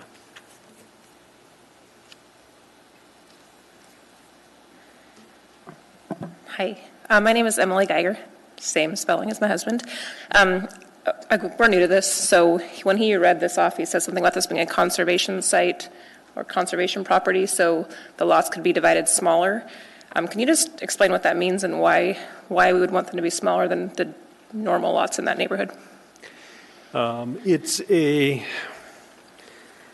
conservation easement is a special provision with respect to property usage, deals with property that is hampered by wetlands and other ecologically sensitive areas, and the municipality has seen fit to allow property developers to set aside those wetland areas as conservation areas, and in exchange for that, the developer is allowed to have smaller lots to make up for the fact that he has acquired land that doesn't have as much developable potential, and that the public is getting some benefit out of having green space. So this development isn't going to be knocking down everything in there and turning everything into lots, because portions of the development is going to be set aside for retaining it in its native state. And that's why you're going to allow it to have smaller lots. Okay, well, I would just like it on record that, we would appreciate, I can only speak for myself and my husband, but if the lots could remain the same as normal in that neighborhood, would be appreciated by someone who lives around that area. Thank you. Dan Young. Yes, through the chair. Ms. Geiger, Tract A is tracted out from development, so there's 6.9 acres of land that will never be developed. So there'll be a large green space that's there permanently. It won't be cut down. There's landscaping requirements to keep the vegetation in place. So that I hope that helps you understand why the lots are slightly smaller than normal, but there's much more green space than there would be in a regular subdivision. Thank you. And are there any other members of the public? Thank you, ma'am. Any other members of the public wishing to speak on this matter tonight?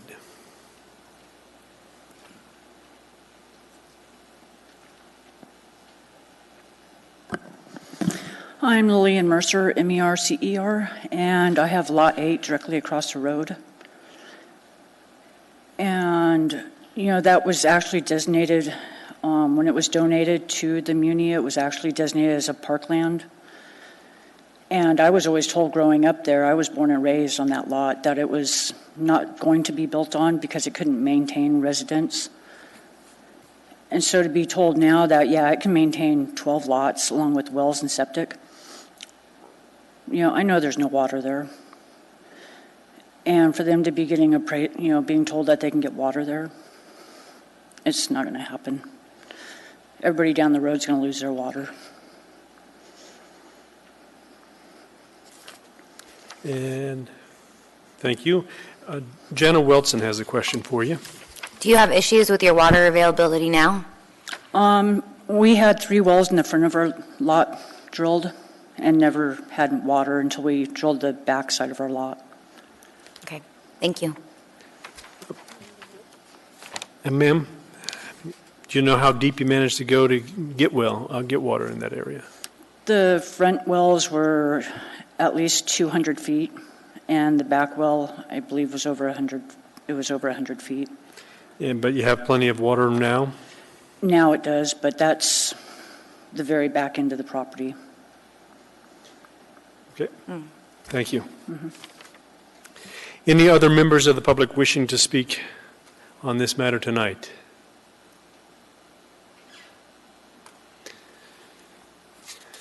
With that, we'll go ahead and have rebuttal.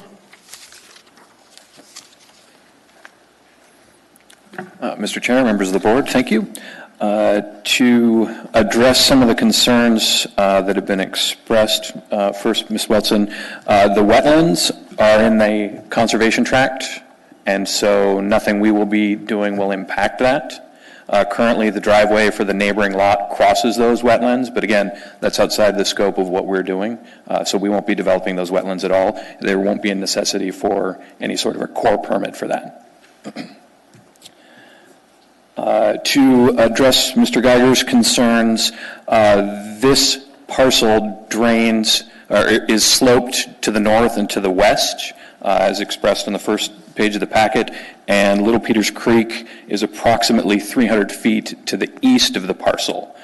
So this is, the drainage should not impact the creek. It shouldn't impact any of the neighbors to the east. And then to address the conservation use, the area that's being conserved is excessively steep and is not suitable for any type of development. So that's one of the reasons that we chose conservation subdivision as our means of subdividing this property. Title 21 and the comprehensive plan both expect developers to use a parcel to its highest and best use, and we're able to do that by way of a conservation subdivision under Title 21. So that's all that I have, unless you have further questions. Thank you. Do I have any other questions from the board for Mr. Lang? Jana Wilson. So, do you have any comments on the last public testimony that spoke to the availability of water? We haven't done any well drilling out there, so that's something that we will establish during the aquifer test. Thank you. And then the concern about septic is also going to be addressed through on-site water and wastewater services? Yes. Great.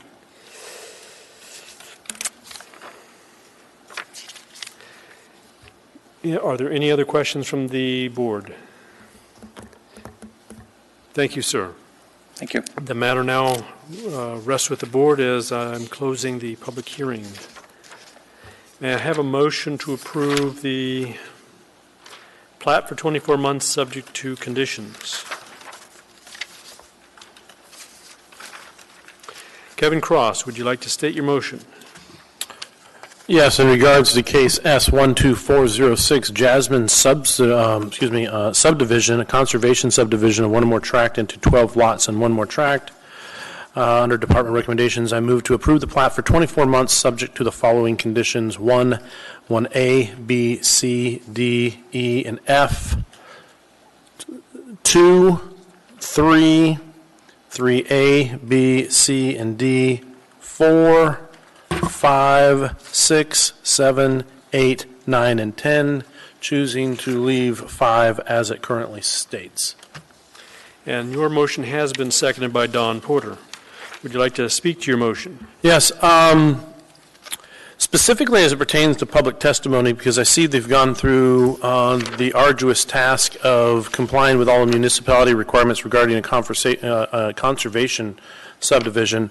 Public testimony specifically addressed the concerns regarding drainage, wells, and septic. And I think it's really important to note that prior to approval of a final plat, there is some significant testing that still remains to be done under provision, section number, paragraph 3, section A, quoted, soil testing, percolation testing, and groundwater monitoring must be conducted to conform to suitability for development using on-site wastewater disposal systems. Groundwater monitoring must be conducted during a high groundwater season in either the fall, October, or spring, May. It's important to note that these are the times of the year where there's the most groundwater and the most likelihood that a septic test will fail.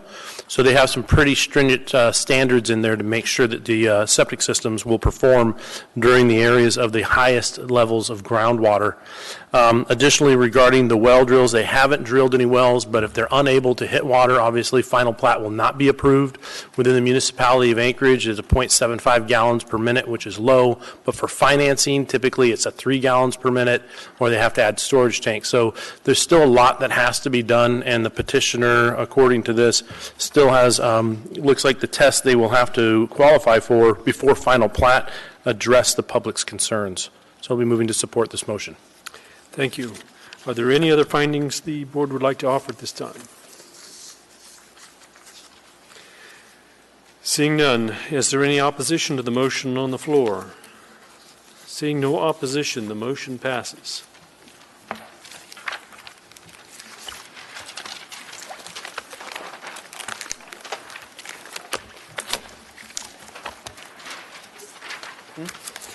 We will now take up case S12407, Highport Subdivision, number Lot 1. May we have staff's presentation? Hi.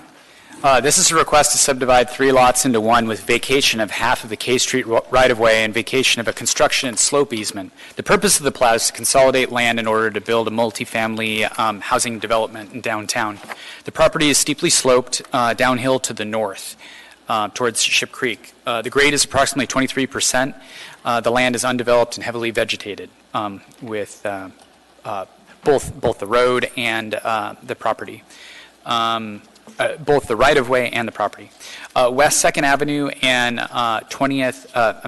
West 2nd Avenue and the 20-foot wide alleyway named Arbitrary Court run east-west along the north and south boundaries of the site, respectively.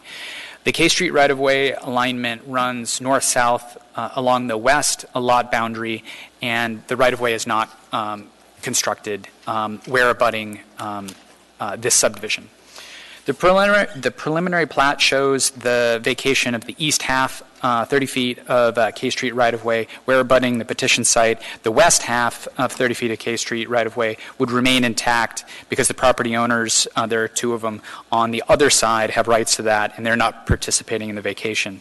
The nearest north-south constructed road providing access to West 2nd Avenue is via Christensen Drive, which is about 2 blocks away from this K Street right-of-way, which is the subject of the vacation. All the properties involved in the area have road access without the use of K Street, so this doesn't take away any access. The vacation of half of the right-of-way is not typical. The vacation of a half right-of-way and not the full right-of-way is atypical because it doesn't leave sufficient space to build the minimum road width. In this case, the remaining 30-foot of right-of-way is insufficient. Yeah, the remaining 30 feet would be insufficient for a road. However, no road could be built in this section of K Street anyway because of the topography. Municipal road standards limit road grades to a maximum of 8%, and this section of K Street has a slope of 23%. The remaining 30 feet of K Street right-of-way continues to allow public access between the alleyway, Arbitrary Court, and West 2nd Avenue. Retaining the ability to provide a pedestrian connection within that K Street right-of-way that's remaining is important because of the proximity of the Tony Knowles Coastal Trail. Also, the pedestrian connection was requested by the Downtown Community Council in the resolution included in your packet. Though the topography is steep, a pedestrian stairway is possible within the remaining 30-foot of right-of-way. There's an existing stairway next to Christensen Avenue in H Street right-of-way, which is not built, between 3rd Avenue and Arbitrary Court. A similar stairway could be built in this K Street right-of-way that's remaining after the vacation of half of it. It's unlikely that any handicap accessible ramp is possible within the 30 feet of K Street right-of-way or even 60 feet of right-of-way because it's so steep. Handicap accessible ramps are required are limited to 5% grade. The east half of the right-of-way, which is being vacated, is not well suited for a pedestrian access because it is encumbered by shallow water main and storm drain and other utility easements.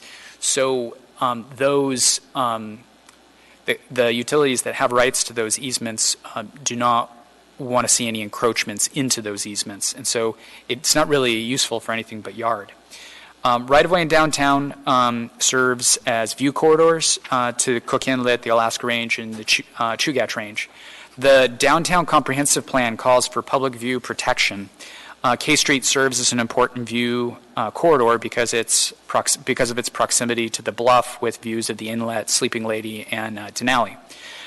Therefore, if the vacation is approved, then it should include a requirement to preserve the view corridor in perpetuity, even though the right-of-way wouldn't be there.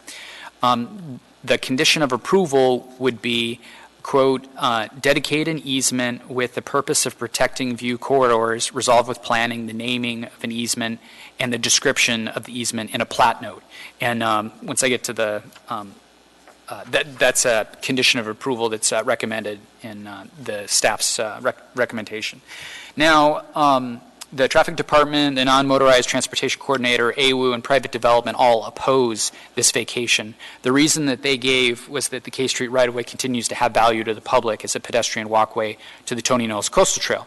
The department recommends approval of the vacation because the right-of-way proposed for this vacation is encumbered by utilities, is not well suited for anything except for utility easements. Also, the applicant has proven that a pedestrian connection can be made in the remaining west half of the right-of-way. In respect to the other easement vacation, the preliminary plat shows vacation of a construction and slope easement located on the northeast corner of the property. All of the reviewing agencies support this vacation. This easement was created after the 1964 earthquake. The easement was never used for bank stabilization, which was its intended purpose. And the 40-year term of this easement has expired in 2005. Future development of the site will require the developer to approve to municipal departments and the Geotechnical Advisory Commission that ground stability and building foundation design are safeguarded. So the department is recommending approval of the vacation of the east 30 feet half of K Street, subject to recording a final plat within 24 months and any approved time extensions. The department is recommending approval of the vacation of the construction and slope easement, subject to recording a final plat within 24 months and any approved time extensions. The department is recommending approval of the plat for 24 months, subject to conditions 1 through 4 with 2 plat notes. There's an error in the recommendation here. The 3A should be 4. It should be 4. That's shouldn't be a plat note. It should be a condition of approval. In closing, I would say that the applicable comprehensive plan for this area is the Ship Creek Development Plan adopted in November 2013, and it shows this right-of-way is being vacated. The vacation makes a lot of sense. It has utilities, can't be used for much of anything except for a yard for residential development because the utilities won't allow for anything to be placed on it, concrete, cement, any of those things. It'd be nicer if both halves of the right-of-way were to come in for vacation at the same time, but the 2 other property owners didn't choose to participate. One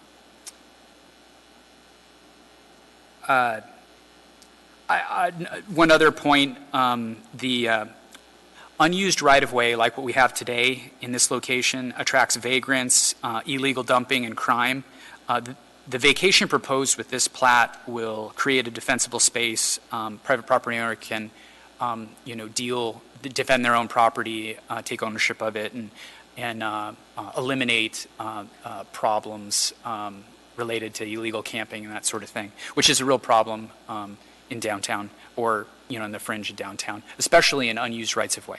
So with that, I'd be happy to answer any questions, and the petitioner's prepared a presentation as well. Thank you. Thank you. Kevin Cross has a question for you. Thank you. And I'm a simple guy from a simple land, so in the future, if you could talk a little slower for me so I can absorb your avalanche of information. But I believe I kept up pretty well. I do have 2 questions. The first one is, you said there was a correction that needed to be made. I wasn't able to note that properly. Could you please point out where that correction is? Through the chair, Mr. Cross, on page 9 of your packet, C has the recommended approval for the plat, and 1, 2, and 3 are correct, but 3A, that should be a number 4. That should be a condition of approval. So it would be. So 3A should be, okay. Should so it'd be 3, B, and 4. C with A being becoming a 4. Exactly. All right, well, we'll view it. The second question I have is regarding, just for clarification, so the petitioner is asking for the 30-foot easement, which appears to be on the west side, to be vacated, but it's really a 60-foot easement, really? It's 30 feet on his property and 30 feet on a neighbor's property? Is that what I'm saying here? The K Street right-of-way? Yes.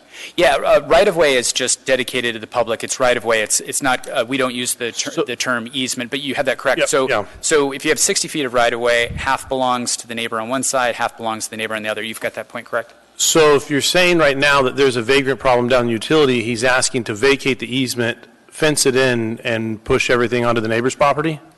Well, no. It would be if there is a vagrant problem, there could be one that would remain, and it would be within the public right-of-way on the other side, and it would be those 2 property owners' responsibility to seek a vacation of that. I didn't see public testimony, and perhaps you can forgive me, it was a thick packet, and we had a lot on it.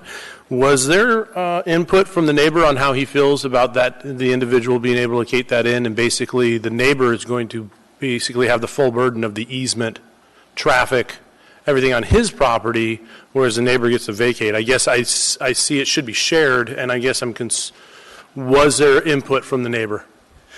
There was no input from the neighbor. We sent public hearing notices to the two neighboring properties, and we received no response. And I agree with the point that you make that it should be the burden of a public access easement, a walkway should be shared commonly. But so I agree with that idea. That's the way it should be. But the problem is that you couldn't place a walkway over a sewer main, which encumbers. So you have 30 feet of right-of-way K Street that's seeking to be vacated and is 100% occupied by this sewer main easement. And AWU won't allow for the sidewalk to be there. So even though it would be, in a perfect world, even Steven split, along the center, it's not possible because of the location of the utilities. Okay, thank you for clarifying. I appreciate that.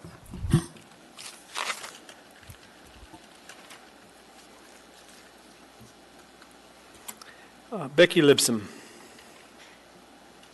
Thank you. Through the chair, question for staff as well.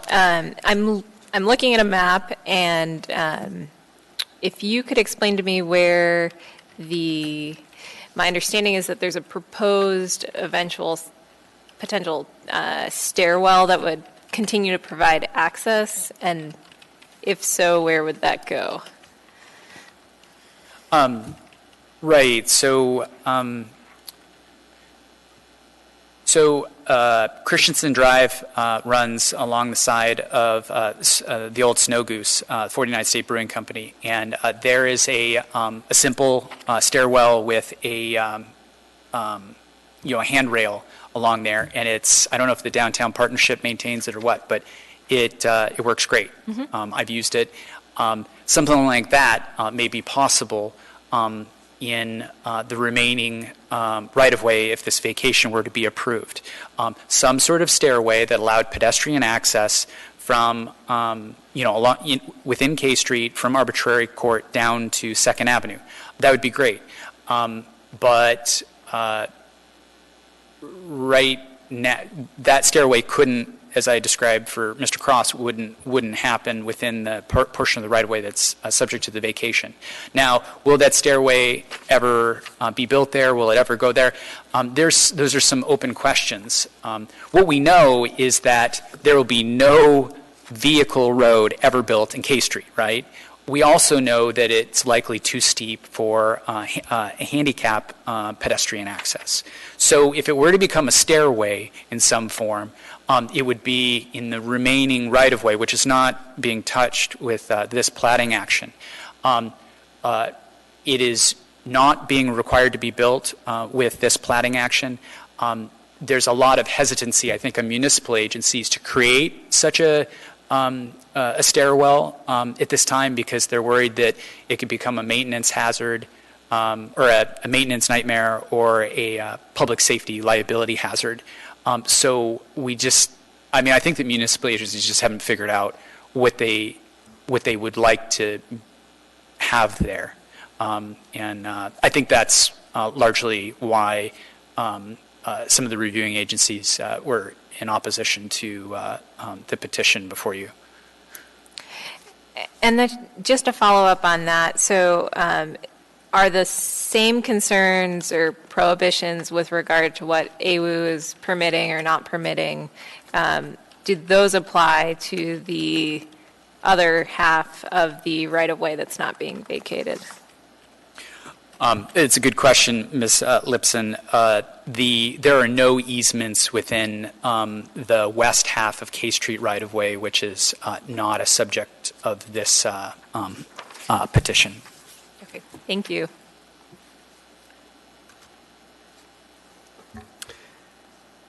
Jenna Wilson.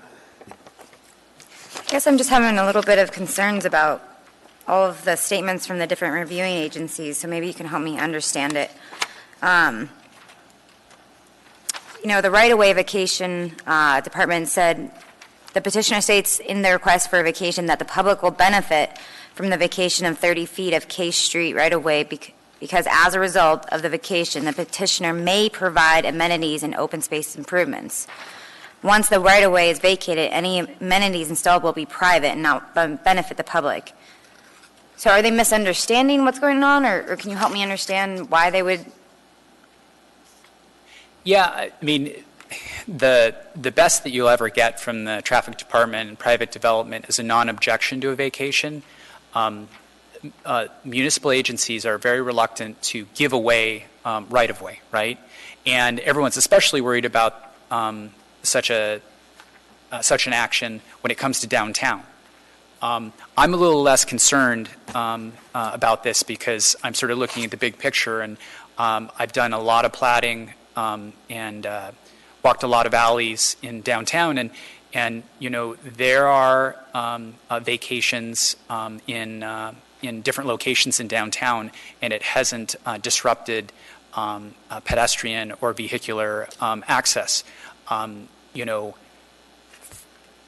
was it 50 years ago, there was, when the Captain Cook Hotel was built, they vacated the alleyway for an entire city block, and they vaulted all of those utilities, and now today we're not saying, well, isn't it a shame that we don't have that alleyway where the hotel sits today? I mean, there's alternative avenues of access, both pedestrian and vehicular.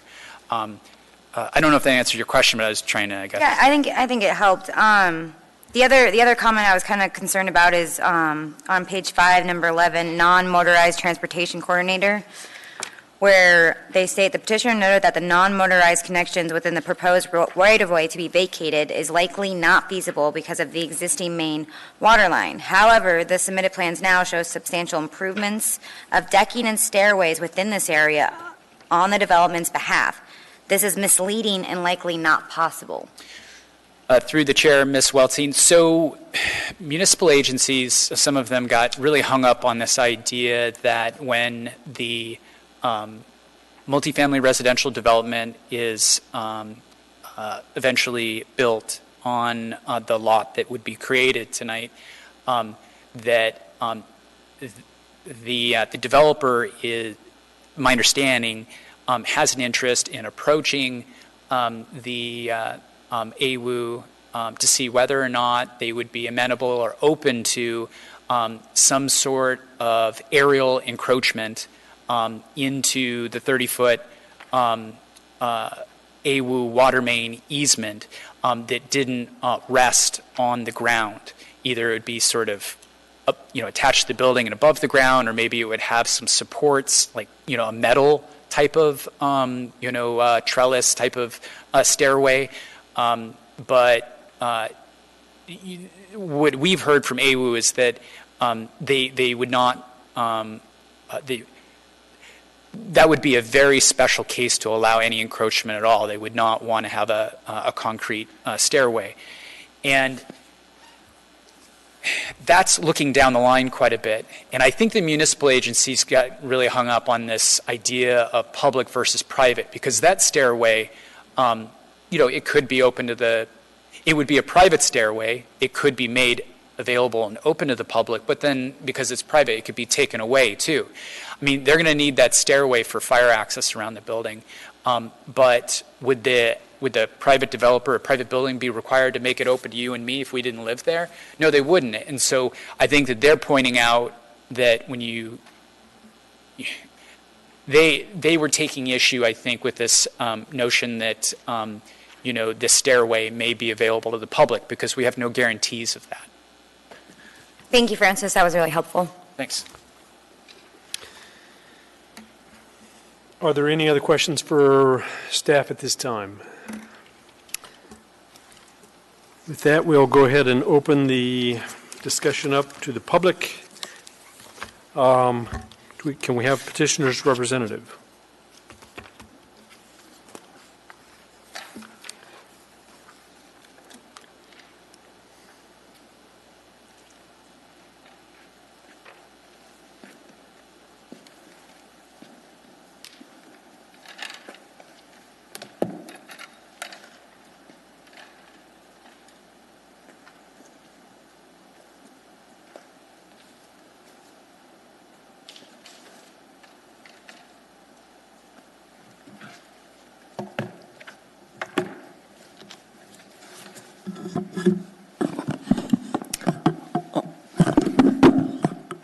Hello, my name is Taylor Moore. That's Moore. And I'm here with... My name is Laquita Chmielowski. I'm a civil engineer with Enterprise Engineering, CHMIELOWSKI. And as Laquita said, we're here with Enterprise Engineering, representing the petitioner, Highport LLC, on the matter of Highport subdivision. I think staff has done a excellent job in detailing what we're trying to accomplish here through this platting action. Essentially combine 3 parcels into one, vacate the east half of K Street right-of-way, and eliminate a easement that was created just after the quake for bank stabilization and such that exists on the northeast side of the parcel. Overall, I mean, this the purpose of this plat is to facilitate the development of a condominium project, and I think it's important to note that the vacation of the development of the project is not necessarily contingent upon the vacation of the east half of right-of-way. The building actually, as you can see on the exhibit I have here, it's just the copy of the preliminary plat showing a building outline, and the building will be situated essentially right on the existing lot line. What we're interested in the right-of-way we're seeking, the reason we're interested in the right-of-way we're seeking to vacate is because it will allow us, as mentioned by staff, to control what happens within that portion of the property. Another important thing that we're looking to accomplish is to provide, there's a big emphasis and a big look at providing pedestrian access through this right-of-way. That's what the intention of this project is. The intention, as I believe Ms. Welton had inquired about, we'll be putting stairs on the side of the building that may have piling or something going into the ground, but it will essentially be built off of the side of the building and will, yes, encroach into the easement to protect the water access and serve the water main. But that's actually something that we have had discussions with AWU about, and they have looked at our plan, and they have in a preliminary sense, agreed to allow that encroachment with the understanding that that would be done on AWU's terms of allowing that sort of encroachment. The other things that the vacation of that right-of-way will allow is more of an open space area that really will be landscaped to a certain extent. Really clearing out the brush. We're looking to improve downtown, and this really is development in downtown, residential development in downtown, which I know is really been looked at as a way to revitalize activity in our downtown. What else do we have? Yeah, I guess I think that pretty well explains it. I suppose we'll stand by for questions. Thank you. Thank you. Becky Lipsum. Thank you. I think it's getting late at this point, and so maybe I'm just not following, but I believe you just mentioned that before going into the stairwell and possible agreement or preliminary agreement by AWU that somehow the private development would benefit the public in that easement. And is it your intent that that stairwell be in any way a corridor for the public to be using? It is the intention of the developer for that to be provided although it would not necessarily be dedicated to public use, it would be private but open to the public. I guess to further clarify, I mean, the intent is, one of the things that's been talked about a lot is having a pedestrian connection in this corridor. And so the intention would be to have the stairs, which would be approximately 5 feet wide, adjacent to the building. That would be part of the development, but could be used by the public. And then the remaining 30 feet of right-of-way that's not being vacated is also open to a public staircase. And based on the utility conflicts, is probably the most logical location for that public stair. And then I had a question, and this might be more directed to staff, but have you had conversations with regard to, protecting the view corridor, and how is the stairwell being designed in such a manner as to not obstruct that? So we have spoken with staff about the view corridor, and the stairwell would not be in conflict with that, with the intention of keeping that view shed open.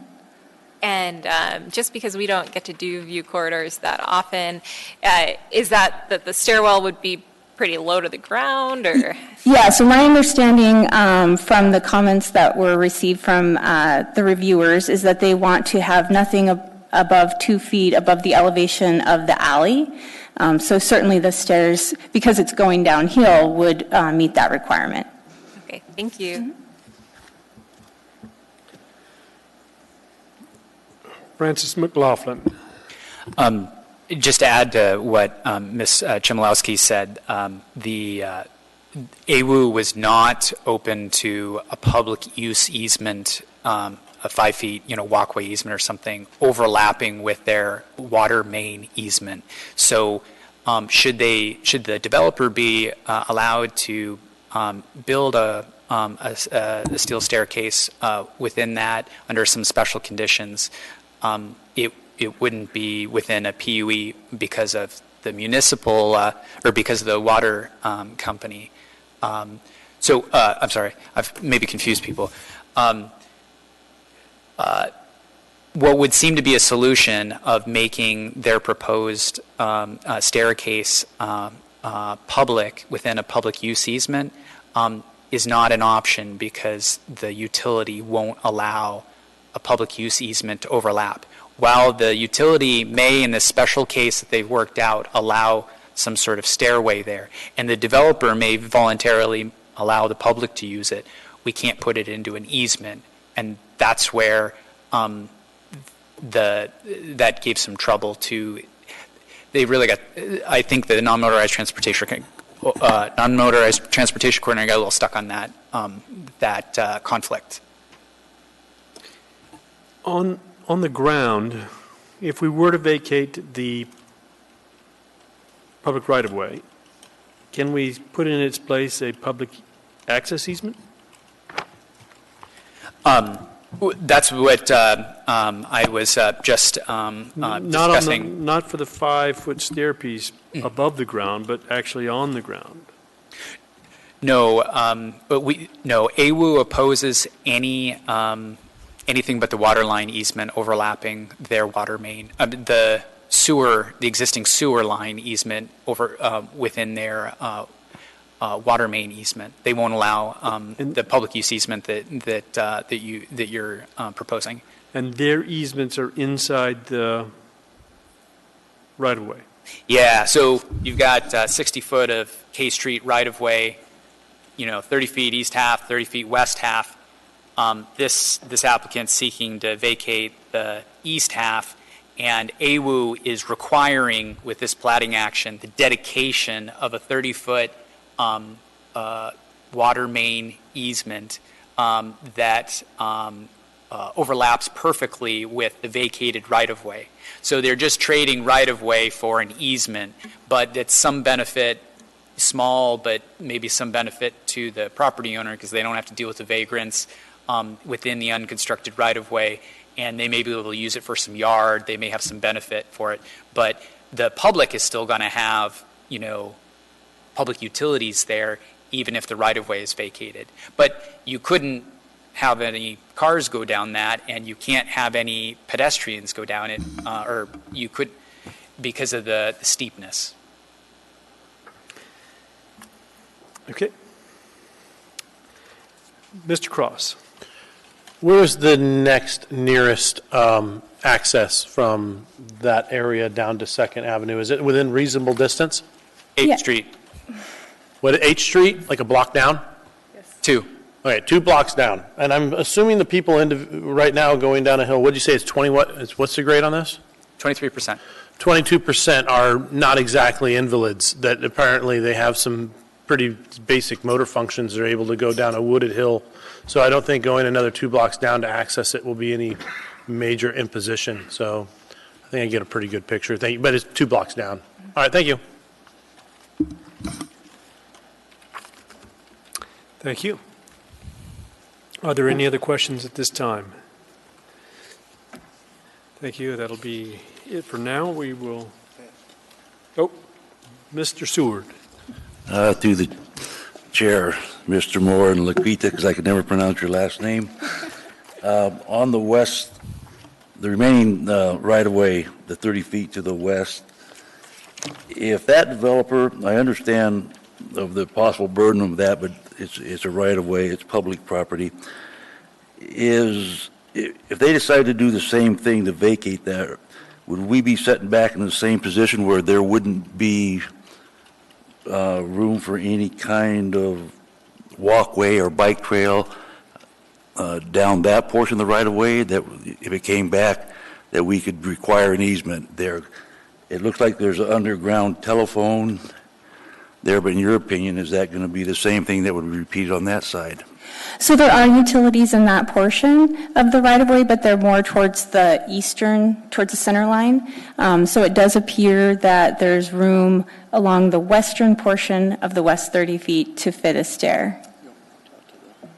Yeah, and we do have an exhibit that shows all the utilities and also what that looks like in cross-section. This being the center line of the right-of-way, this is the eastern half that we're seeking to vacate.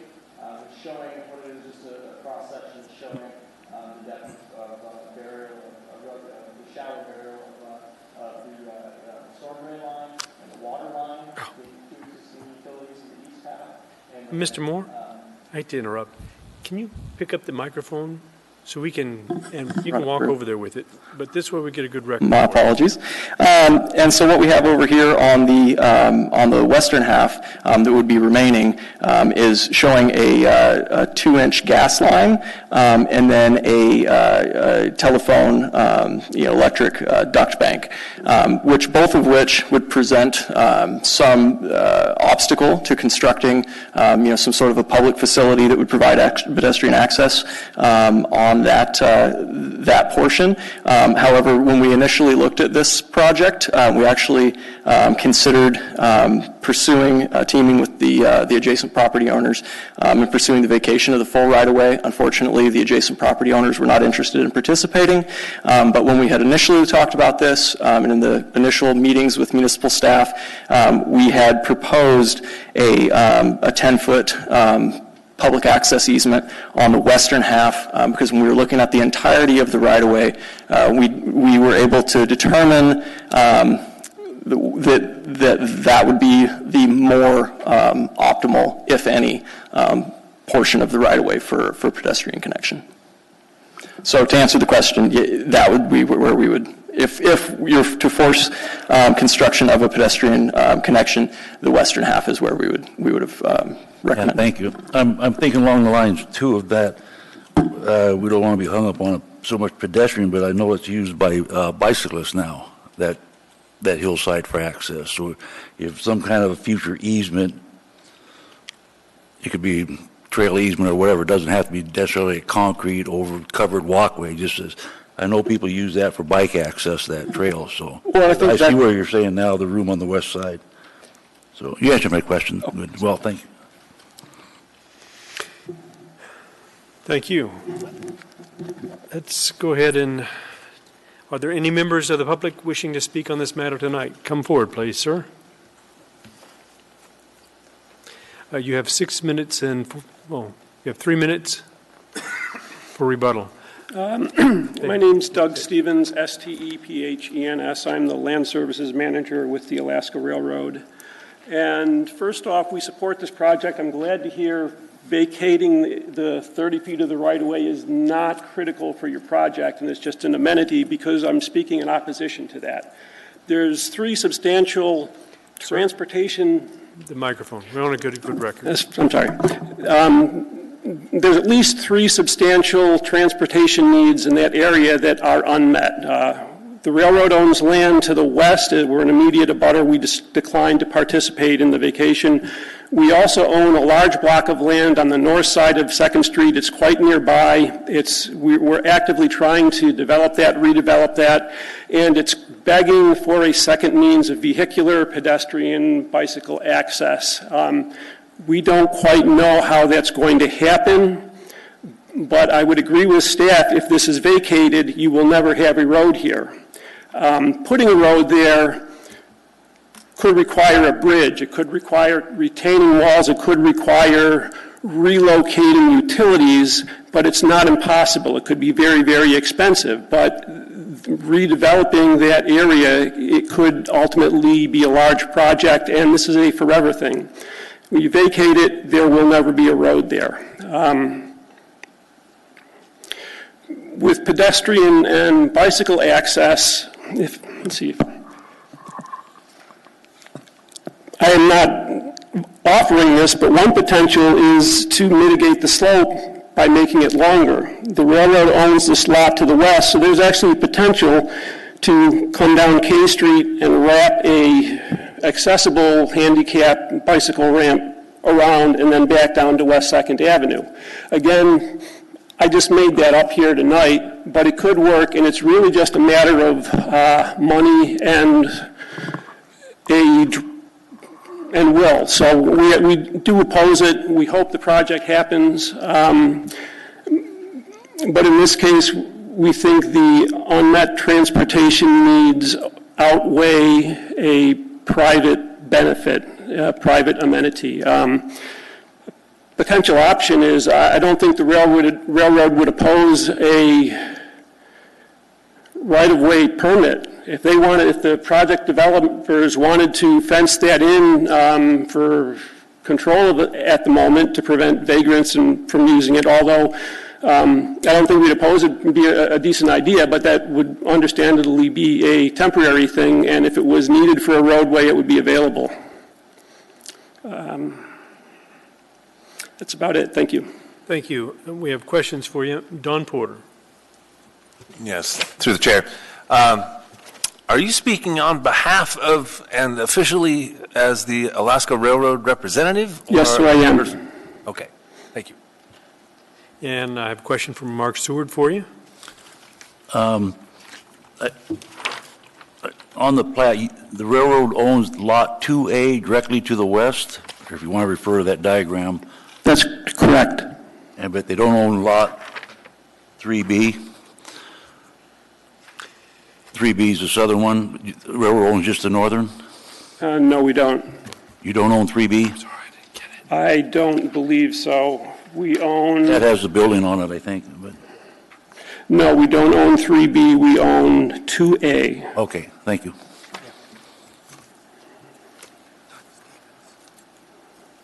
I guess I would point out one last thing. You think about a bridge or a retaining wall as kind of being a pipe dream. I'd point out that, last year, the year before, the downtown trails conceptual option, there's also discussion of connecting the coastal trail to the Ship Creek Trail. And one of the options had a bicycle bridge coming off the extension of K Street. Now, admittedly, that started at the lower end, but that one transportation plan looking at connecting the coastal trail to the Ship Creek Trail for pedestrian and bicycle access, I counted 6 bridges and a couple tunnels that were being evaluated. So it's in the future, but I would not want to rule it out. Thank you. Yeah, Becky Lipsum. Thank you, sir. Could you speak to, if connectivity is a concern, and rightfully so, could you speak to why you don't believe that just putting a staircase on or some other form of ramp, I guess, slope, notwithstanding the slope, on the west side of the easement, so the remaining 30 feet, would not be sufficient for the transportation purposes? As noted, it's a steep slope. I think running straight up and down the slope, you're not going to have it meet handicapped accessible standards. Again, the mitigation for that, as your staff pointed out, would be switchbacks. I haven't designed it, but I know trying to switch back a ramp down a 30-feet corridor is harder than in a 60-foot corridor. Thank you.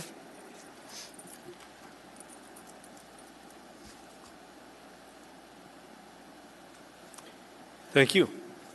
Dan Young. Sir, I have a, Mr. Stevens? Yes, I have a question. So you said that, if I understood you right, that designing a switchback down a 30-foot easement would be much more difficult than a 60-foot, so I understood that. But if AWU wouldn't allow the 30-foot, how does that give you 60 feet? I think what AWU was speaking about is they're not going to allow a cast concrete 6-foot wide structure with rails. There's sewer lines running under asphalt pavement throughout Anchorage. If it was a paved asphalt trail, AWU may allow that. I can't really speak for them, but that would be a different thing. And again, the real concern for the railroad is the future access to our land on the north side of 2nd Avenue, because it's begging for another option there. Coming off of K Street is probably the most desirable because it connects with 3rd Street instead of 2nd Avenue, and then with 2nd Avenue you're going back around to Christensen. It's also obviously would be the most challenging from a permitting expense construction standpoint. But again, I think it's inappropriate to vacate an existing right-of-way when those transportation needs are unmet, and vacating the right-of-way would limit our options. Thank you. Thank you. Are there any other members of the public wishing to speak tonight on this matter? Anyone at all? Seeing nobody else here, would you like to use your time in rebuttal? And I have you down for 6 minutes and 46 seconds. Through the chair, to address Mr. Stevens' comments. It looks like, as far as the concern of access through this right-of-way, I mean, we're really talking about, or at least to address his comments, we're about two things: pedestrian and vehicle. You commented to an idea that anything's possible if you take money out of the equation, and while I would concede that that's likely true, staff has already commented that they agree that the construction of vehicular access within that portion of K Street is not feasible, is not going to happen in any foreseeable future. And then with regard to pedestrian connectivity, I mean, it's absolutely correct that the utilities that exist within the eastern half, based on the comments we have from AWU, they would absolutely oppose any public facility, permanent public facility, to be constructed within their easement. So it really, you're limited to the 30. With the existence of the current existence of the utilities, you're limited to the western half for pedestrian access, regardless. And I know Laquita has actually looked at the feasibility of doing switchbacks in both the 30 and the 60, and maybe she can speak a little bit more to the connections. So as part of this process, the Municipal Traffic Department asked us to look at the accessibility and the potential of using the 60 versus the 30 to provide accessible ramps. And so, and that is taking cost out of the equation. And what we found was that you could provide an accessible ramp within the 30 feet, although it would require retaining walls and lowering the existing utilities. So it would probably end up being cost prohibitive. And also, to kind of address Mr. Stevens' comments, of course, anything's possible, but some of the things that he suggested would require acquiring private land, which the municipality currently doesn't have access to gain that length that you would need to make something more accessible. And also to comment, a couple things going on there as far as the desire to connect to the railroad's property to the north. That would also require, I suppose you'd be at an overhead bridge at that point to be able to make the grades work. But it would also require, somehow overpassing over the existing bike trail because you really can't have connectivity to the parcel across the north and maintain the current pedestrian access via the coastal trail as it comes through there, without having some pretty major infrastructure. Does that conclude your presentation? It does. Okay. So you do admit that there are people that are presently using that area as a public right-of-way? You can see that there's foot traffic within portions of the right-of-way. And then there's also cyclists that have been using the right-of-way? I have not seen any evidence of that, and it's not. It's pretty thickly aldered. You could bring a bike down it, but it would not be your average cyclist. Okay. Are there any other questions from the board? Jenna Welton. So, Mr. Stevens mentioned that if we didn't approve your vacation request, it would not kill the project. It's more of an amenity. Would you agree with that statement? It would certainly have implications on the project, and I think one of the biggest amenities that it would provide is pedestrian access for both private and public. Okay, thank you. If we weren't to vacate the right-of-way, would a right-of-way permit give you access that you would need? It's been my experience that we would not be allowed an encroachment within the right-of-way for stairs or a fence. Staff might have a different take on that, but that's been my experience. Right-of-way encroachment permits are reviewed by the traffic department and the right-of-way street maintenance division, and it costs money, and they're pretty stingy about granting those. For a permanent fixture like a sidewalk or whatever, they would charge a fee based on the square footage that may be astronomical. And with every one of those right-of-way encroachment permits, it can be revoked at any time. They will grant it temporarily with the condition or the caveat that they could remove it at any time for any reason or no reason. Okay. Are there any other questions prompted by that discussion? Thank you. We'll now close the public hearing, and the matter rests with the board.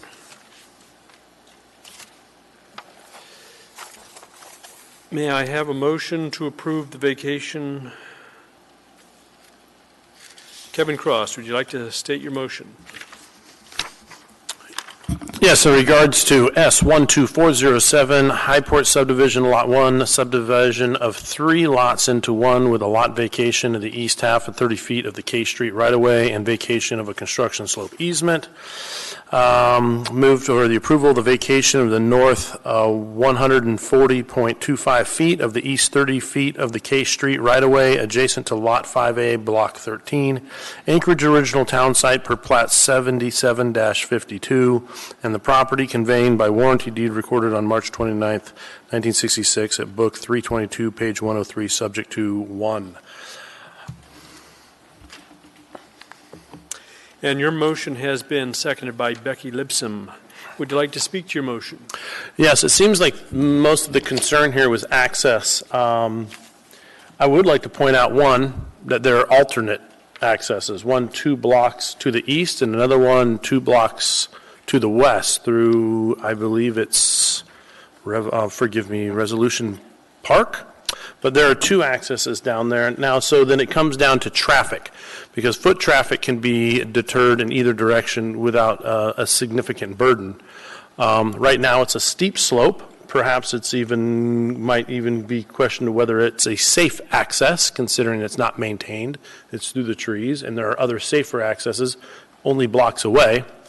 So I think there's a public safety by deterring the traffic to use something more established. Two, the likelihood of a stairwell being created through municipal means is less likely than through private means, which would be the stairwell being constructed by the petitioner on their building, which will provide the access. So then we're left with only street traffic. And call me pessimistic, I've only lived in this state for 46 years, but the likelihood of building an elaborate bridge that will clover around to connect into 2nd Avenue over private property, over bike trails, for the amount of traffic that this has the potential to bring in, I think is extremely unlikely. So we're down to foot traffic, and I think that has been adequately addressed. Thank you. Are there any other findings the board would like to offer?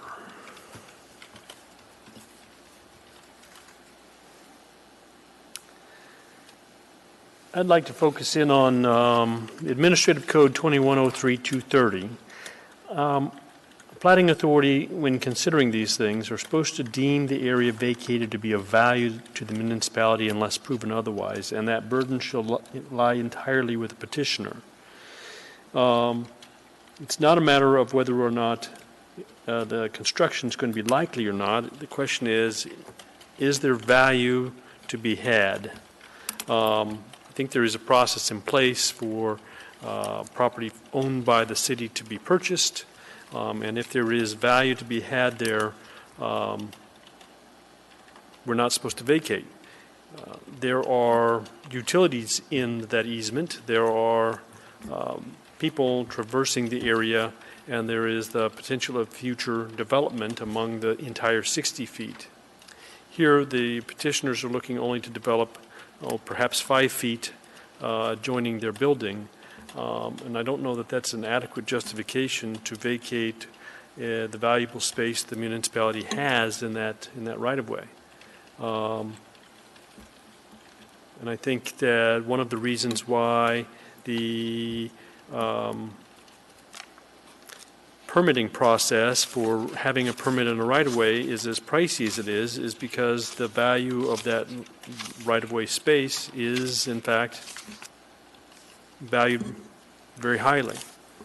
And so I would not be supporting the motion. Are there any other findings people would like to offer? Dan Young. I'm having trouble with this one, with supporting this one myself. I'm not sure I can articulate this instantly, but the citation that you referred to, 2103-230, that we shall consider the merits of each vacation request. In all cases, the planning authority shall deem the area being vacated to be of value to the municipality unless proven otherwise. And we have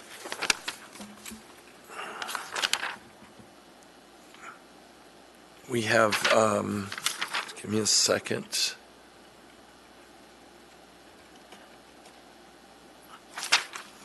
There are several entities, traffic and AWU and one other entity, that all deem this to be of value. So I'm not going to support this either. Thank you. Don Porter.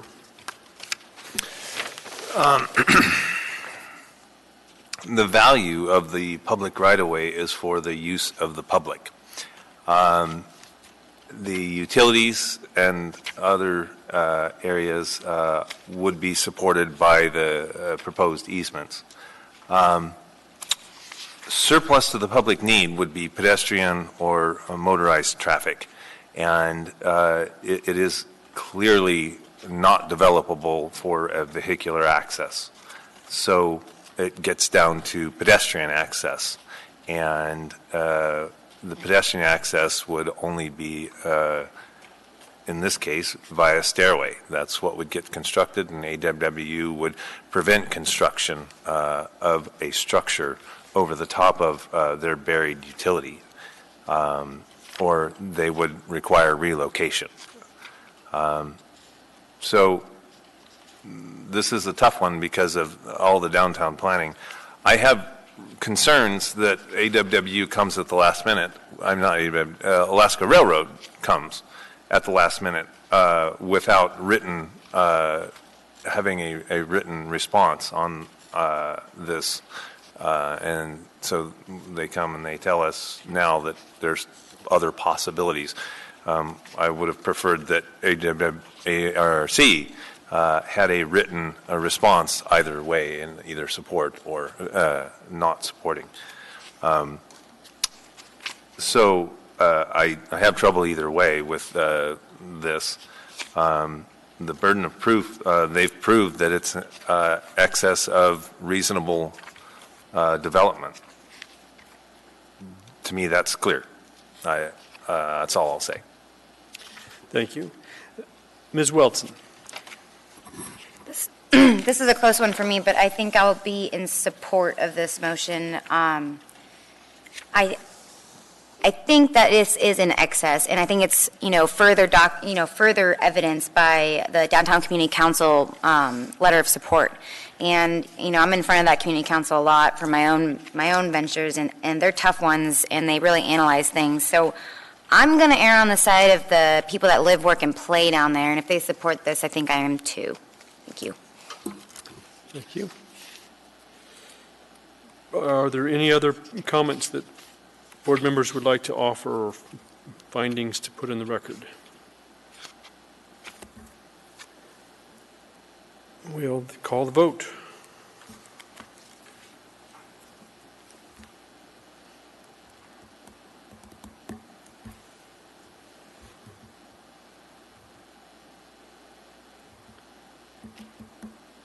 And the motion has passed. May we have a motion to approve the vacation of the construction and slope easement?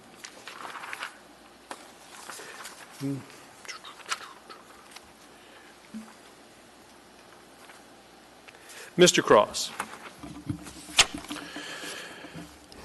Regarding case S12407 Highport Subdivision Lot 1, move to approve the vacation of the construction of the slope easement located in the southerly 40 feet of the northerly 50 feet of Block B, Block 13, Anchorage Town Site, U.S. Survey 408, as described in easement document granted to the City of Anchorage, recorded on September 9th, 1965, at Miscellaneous Book 114, page 175, subject to 1, recording a final plat within 24 months and any approved time extensions. Thank you. And that motion has been seconded by Don Porter. Would you like to speak to your motion? Yes, I think that we've previously gone over all the approvals. Thank you. Thank you. Are there any other findings people would like to offer? Dan Young. Yes, I intend to support this motion, and in the packet are several geotechnical investigations, and this is still going to have to be reviewed by the Geotechnical Advisory Commission, so that this will most likely be developed safely in the future with respect to the potentially unstable land from a earlier landslide, earlier than the 1964. So I think that for that reason, I'm going to support this. Thank you. Any other findings? Is there any opposition to the motion on the floor? Seeing no opposition, the motion passes. Can we have a motion to approve the plat for 24 months?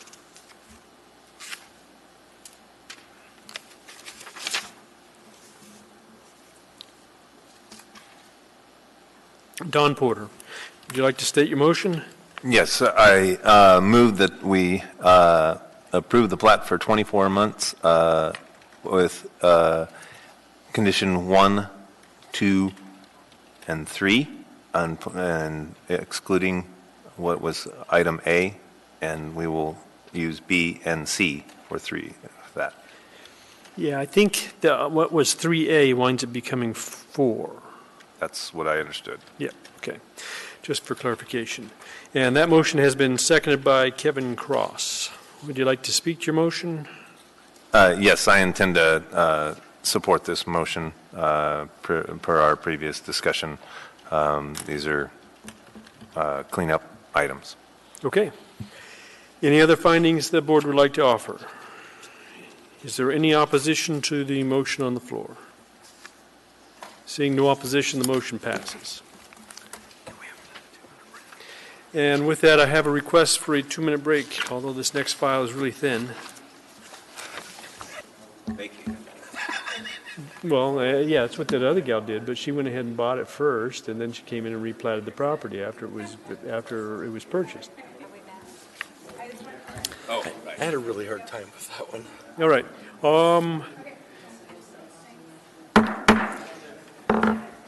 We'll come back to order here. We're going to take up matter F1E, the what is F1E? Case S12409, Arrow Acres subdivision, Block 4, Lots 5A, B, 6A, and 6B. May we have staff's presentation? Thank you, Mr. Chair. Yes, as you noted, this case regards Arrow Acres subdivision, and the petitioner is requesting the removal of plat notes number 3 and 4 from plat 2011-18. The plat notes read, plat note number 3, lots 5A and 5B shall share a driveway. That driveway width is not to exceed 24 feet wide at the property line. Plat note number 4, lots 6A and 6B shall share a driveway. That driveway width is not to exceed 24 feet wide at the property line. The case that established the plat notes, S11746-2, was approved in 2009 and was the subdivision of 2 lots into 4 townhouse lots. As a condition of approval, 2 notes were included as noted above. The owner's reasons for the request are stated on the first page of the staff report. The traffic department has no objection to removal of plat notes 3 and 4 with the following comments, and they amount to driveway should be reconstructed with either of the following options. Option A is a single driveway with maximum width at right-of-way of 36 feet. The second option is B, 2 18-foot driveways separated by 4-foot landscape bed. And then there are 2 staff or department recommendations.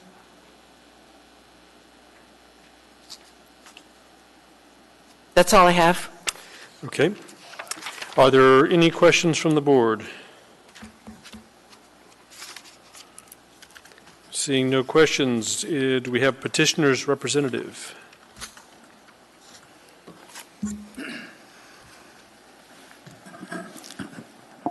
Good evening. My name is Ali Turker, and I'm owner of the subject lots. Can you spell your last name for me? T like in Tom, U, Utah, R, Robert, K, Kentucky, E, Edward, R, Robert. Thank you. Or Turkey with R at the end.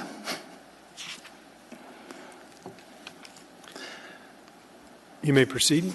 Yes, actually, I'd like to appreciate and thank the staff of the department, and they summarized it very well without going into the details how we came here. It doesn't matter how we came here.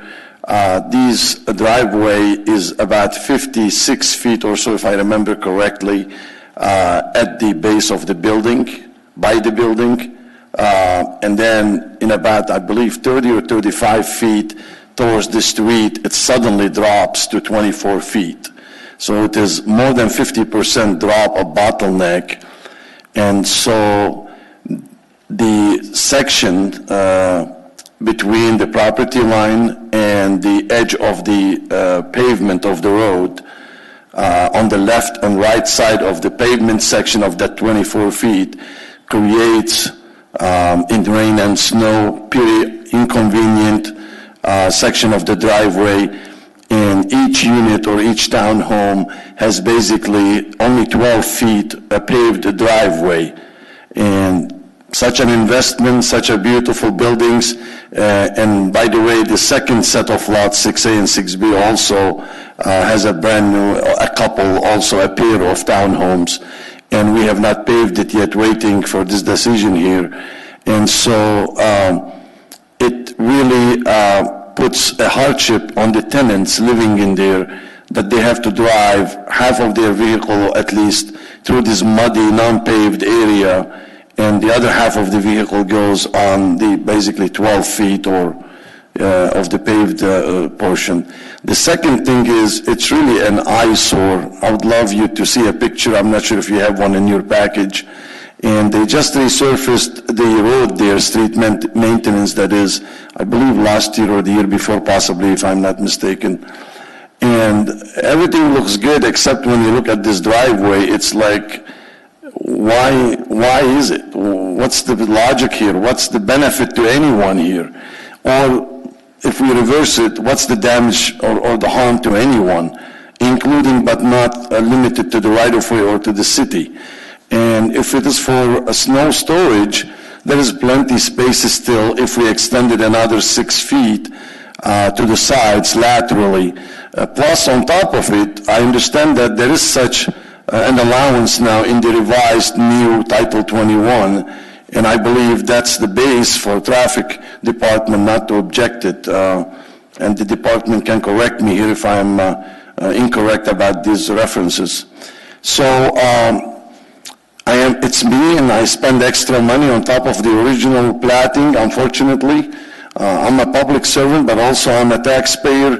I wish there was an easier way between the city and the citizens. I'm just giving my own interpretation here, that I don't have to go and bother the department with such simple issue and spend additional, I believe, $1,500 by the time I'm done, on top of my $14,000 or so original platting, is simply not fair. Forgive me for stating that. And considering my case versus the case previous to mine earlier, I felt like I want to leave and go, and why are we wasting everybody's time? Why are we wasting taxpayers' time? This is not a question to insult anyone, literally logical, intellectual questions I have in my mind. And that's the case. Eyesore, it's not functional. It's a $1.5 million investment with such horrible non-functional driveway, especially the ratio to the width and the length, because it's a shorter driveway. It's just simply not there. It's not right. Thank you. Do we have any questions for Mr. Turker? Yes, sir. Perfectly said. Thank you. Thank you.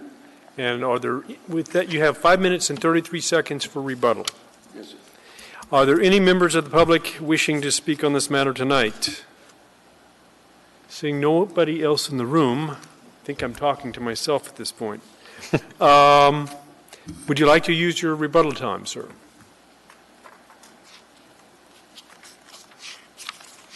I would like to add just a few more sentences here, and with all my discussions, and I was not happy earlier, but some time has gone by and I'm okay. I enjoyed spending $1,500. So we are here to support the city because they pay me too. I wear two hats. And this property is already contribute about $18,000 property tax. So to me, I'm the victim here all around. And that doesn't make me happy. Just take your hat, put yourself in my shoe only for 2 seconds. If it's more than 2 seconds, you may not be able to handle it. So I was really mad. I was frustrated. I argued with the city. I took it all the way to the top, and all to hear from them at the end. Mr. Turker, they will allow you to remove these notes. And my answer to them, thank you very much. And that sounded like the city is telling me, we allow you to buy a first-class ticket, but you have to pay for it. That's all it is. There's no harm here to nobody. This is a simple case, and And also, I'm requesting, with all due respect, through the chair to the members, this hopefully will be approved as it's not harming anything in anyone.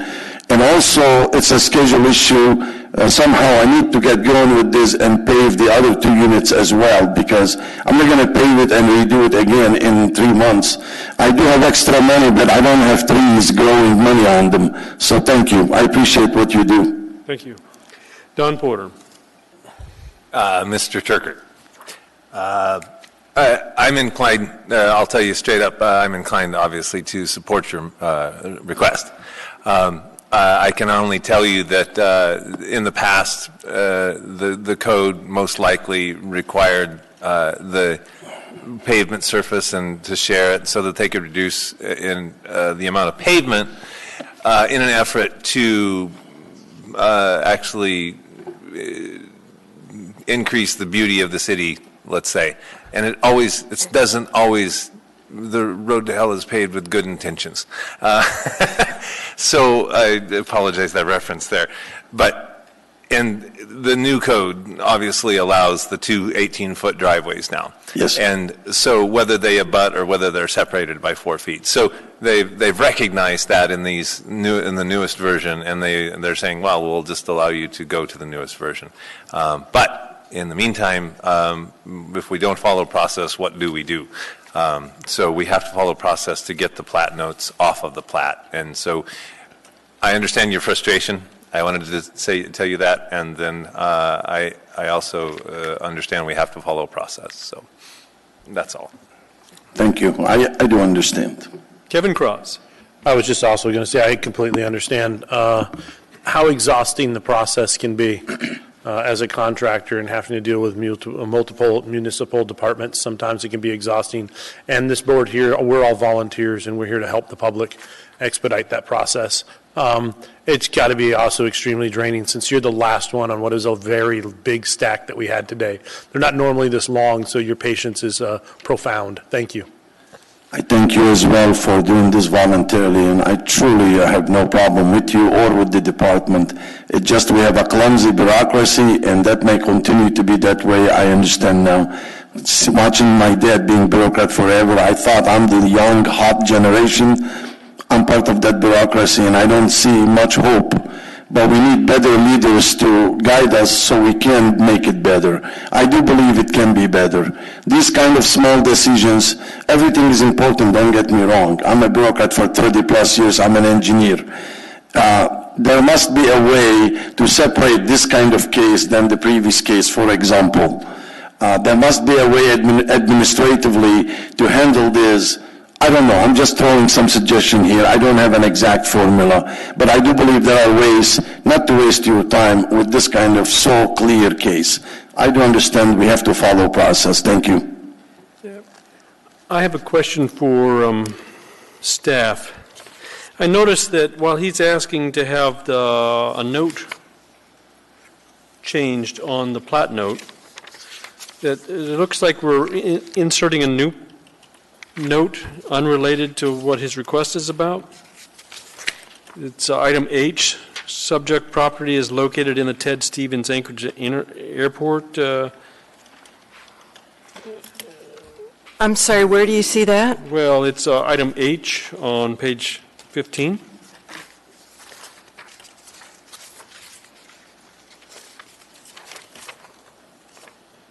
I don't understand how item H is related to his request to change his driveways. I included the original staff report that was done back in 2009 just for the board members, education, if they wanted to read that and see the original case. Okay. So was that one of the plat notes from the original case? Yes, it was. Okay. It's on page 14.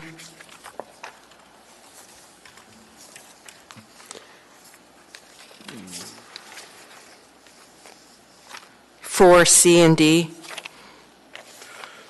It's on 29.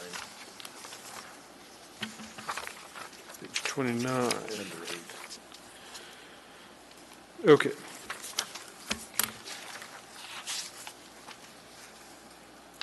Okay. Does that raise any other questions from the, okay. Can we have a motion to approve the site plan?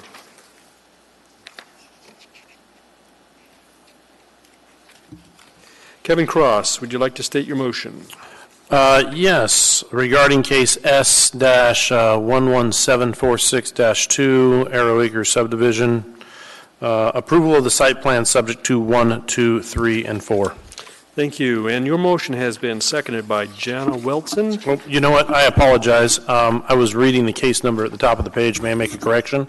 Sure. It's subject to case number S12409, Arrow Acres subdivision, Block 4. I apologize. Okay. I see that. The the header is not the same as the actual case, is it? No. All right. And with that, your motion has been seconded. Would you like to speak to your motion? Yes, I think the petitioner has clearly stated that essentially he's just asking for permission to make it more attractive and to widen his driveway into an area that's actually already currently being used as a driveway. It's just being driven on dirt. Okay. And I concur that I wish there was a faster way to get this approval. Seems pretty self-explanatory. The current restrictions are in excess of what's necessary, and there was transportation had no issues with it. Thank you. Thanks. I would like to also add to the findings that the modification or removal of plat notes is controlled by Administrative Code 2103-200.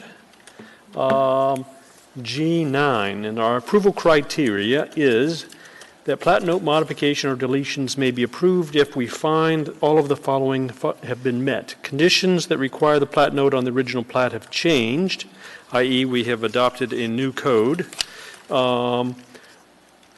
Modification or removal of plat note won't have a negative impact on the adjacent or nearby properties. Here we're going to be improving the property and making it consistent with current code rather than the old code.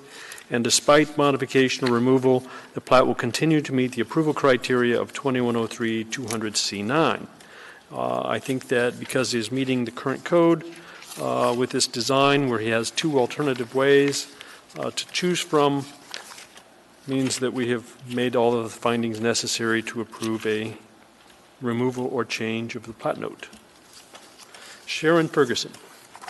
Thank you, Mr. Chair. I just wanted to clarify the motion that I think I heard Mr. Cross say. Did he say 4 conditions? For the approval, yeah, 1, 2, 3, and 4A. They're just 2 conditions. H2 and 3. H2 and 3.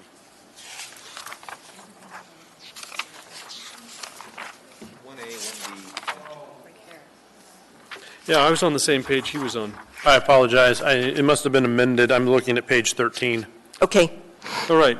For clarification, we will let you restate the motion, probably to say resolve with traffic department the preferred driveway option.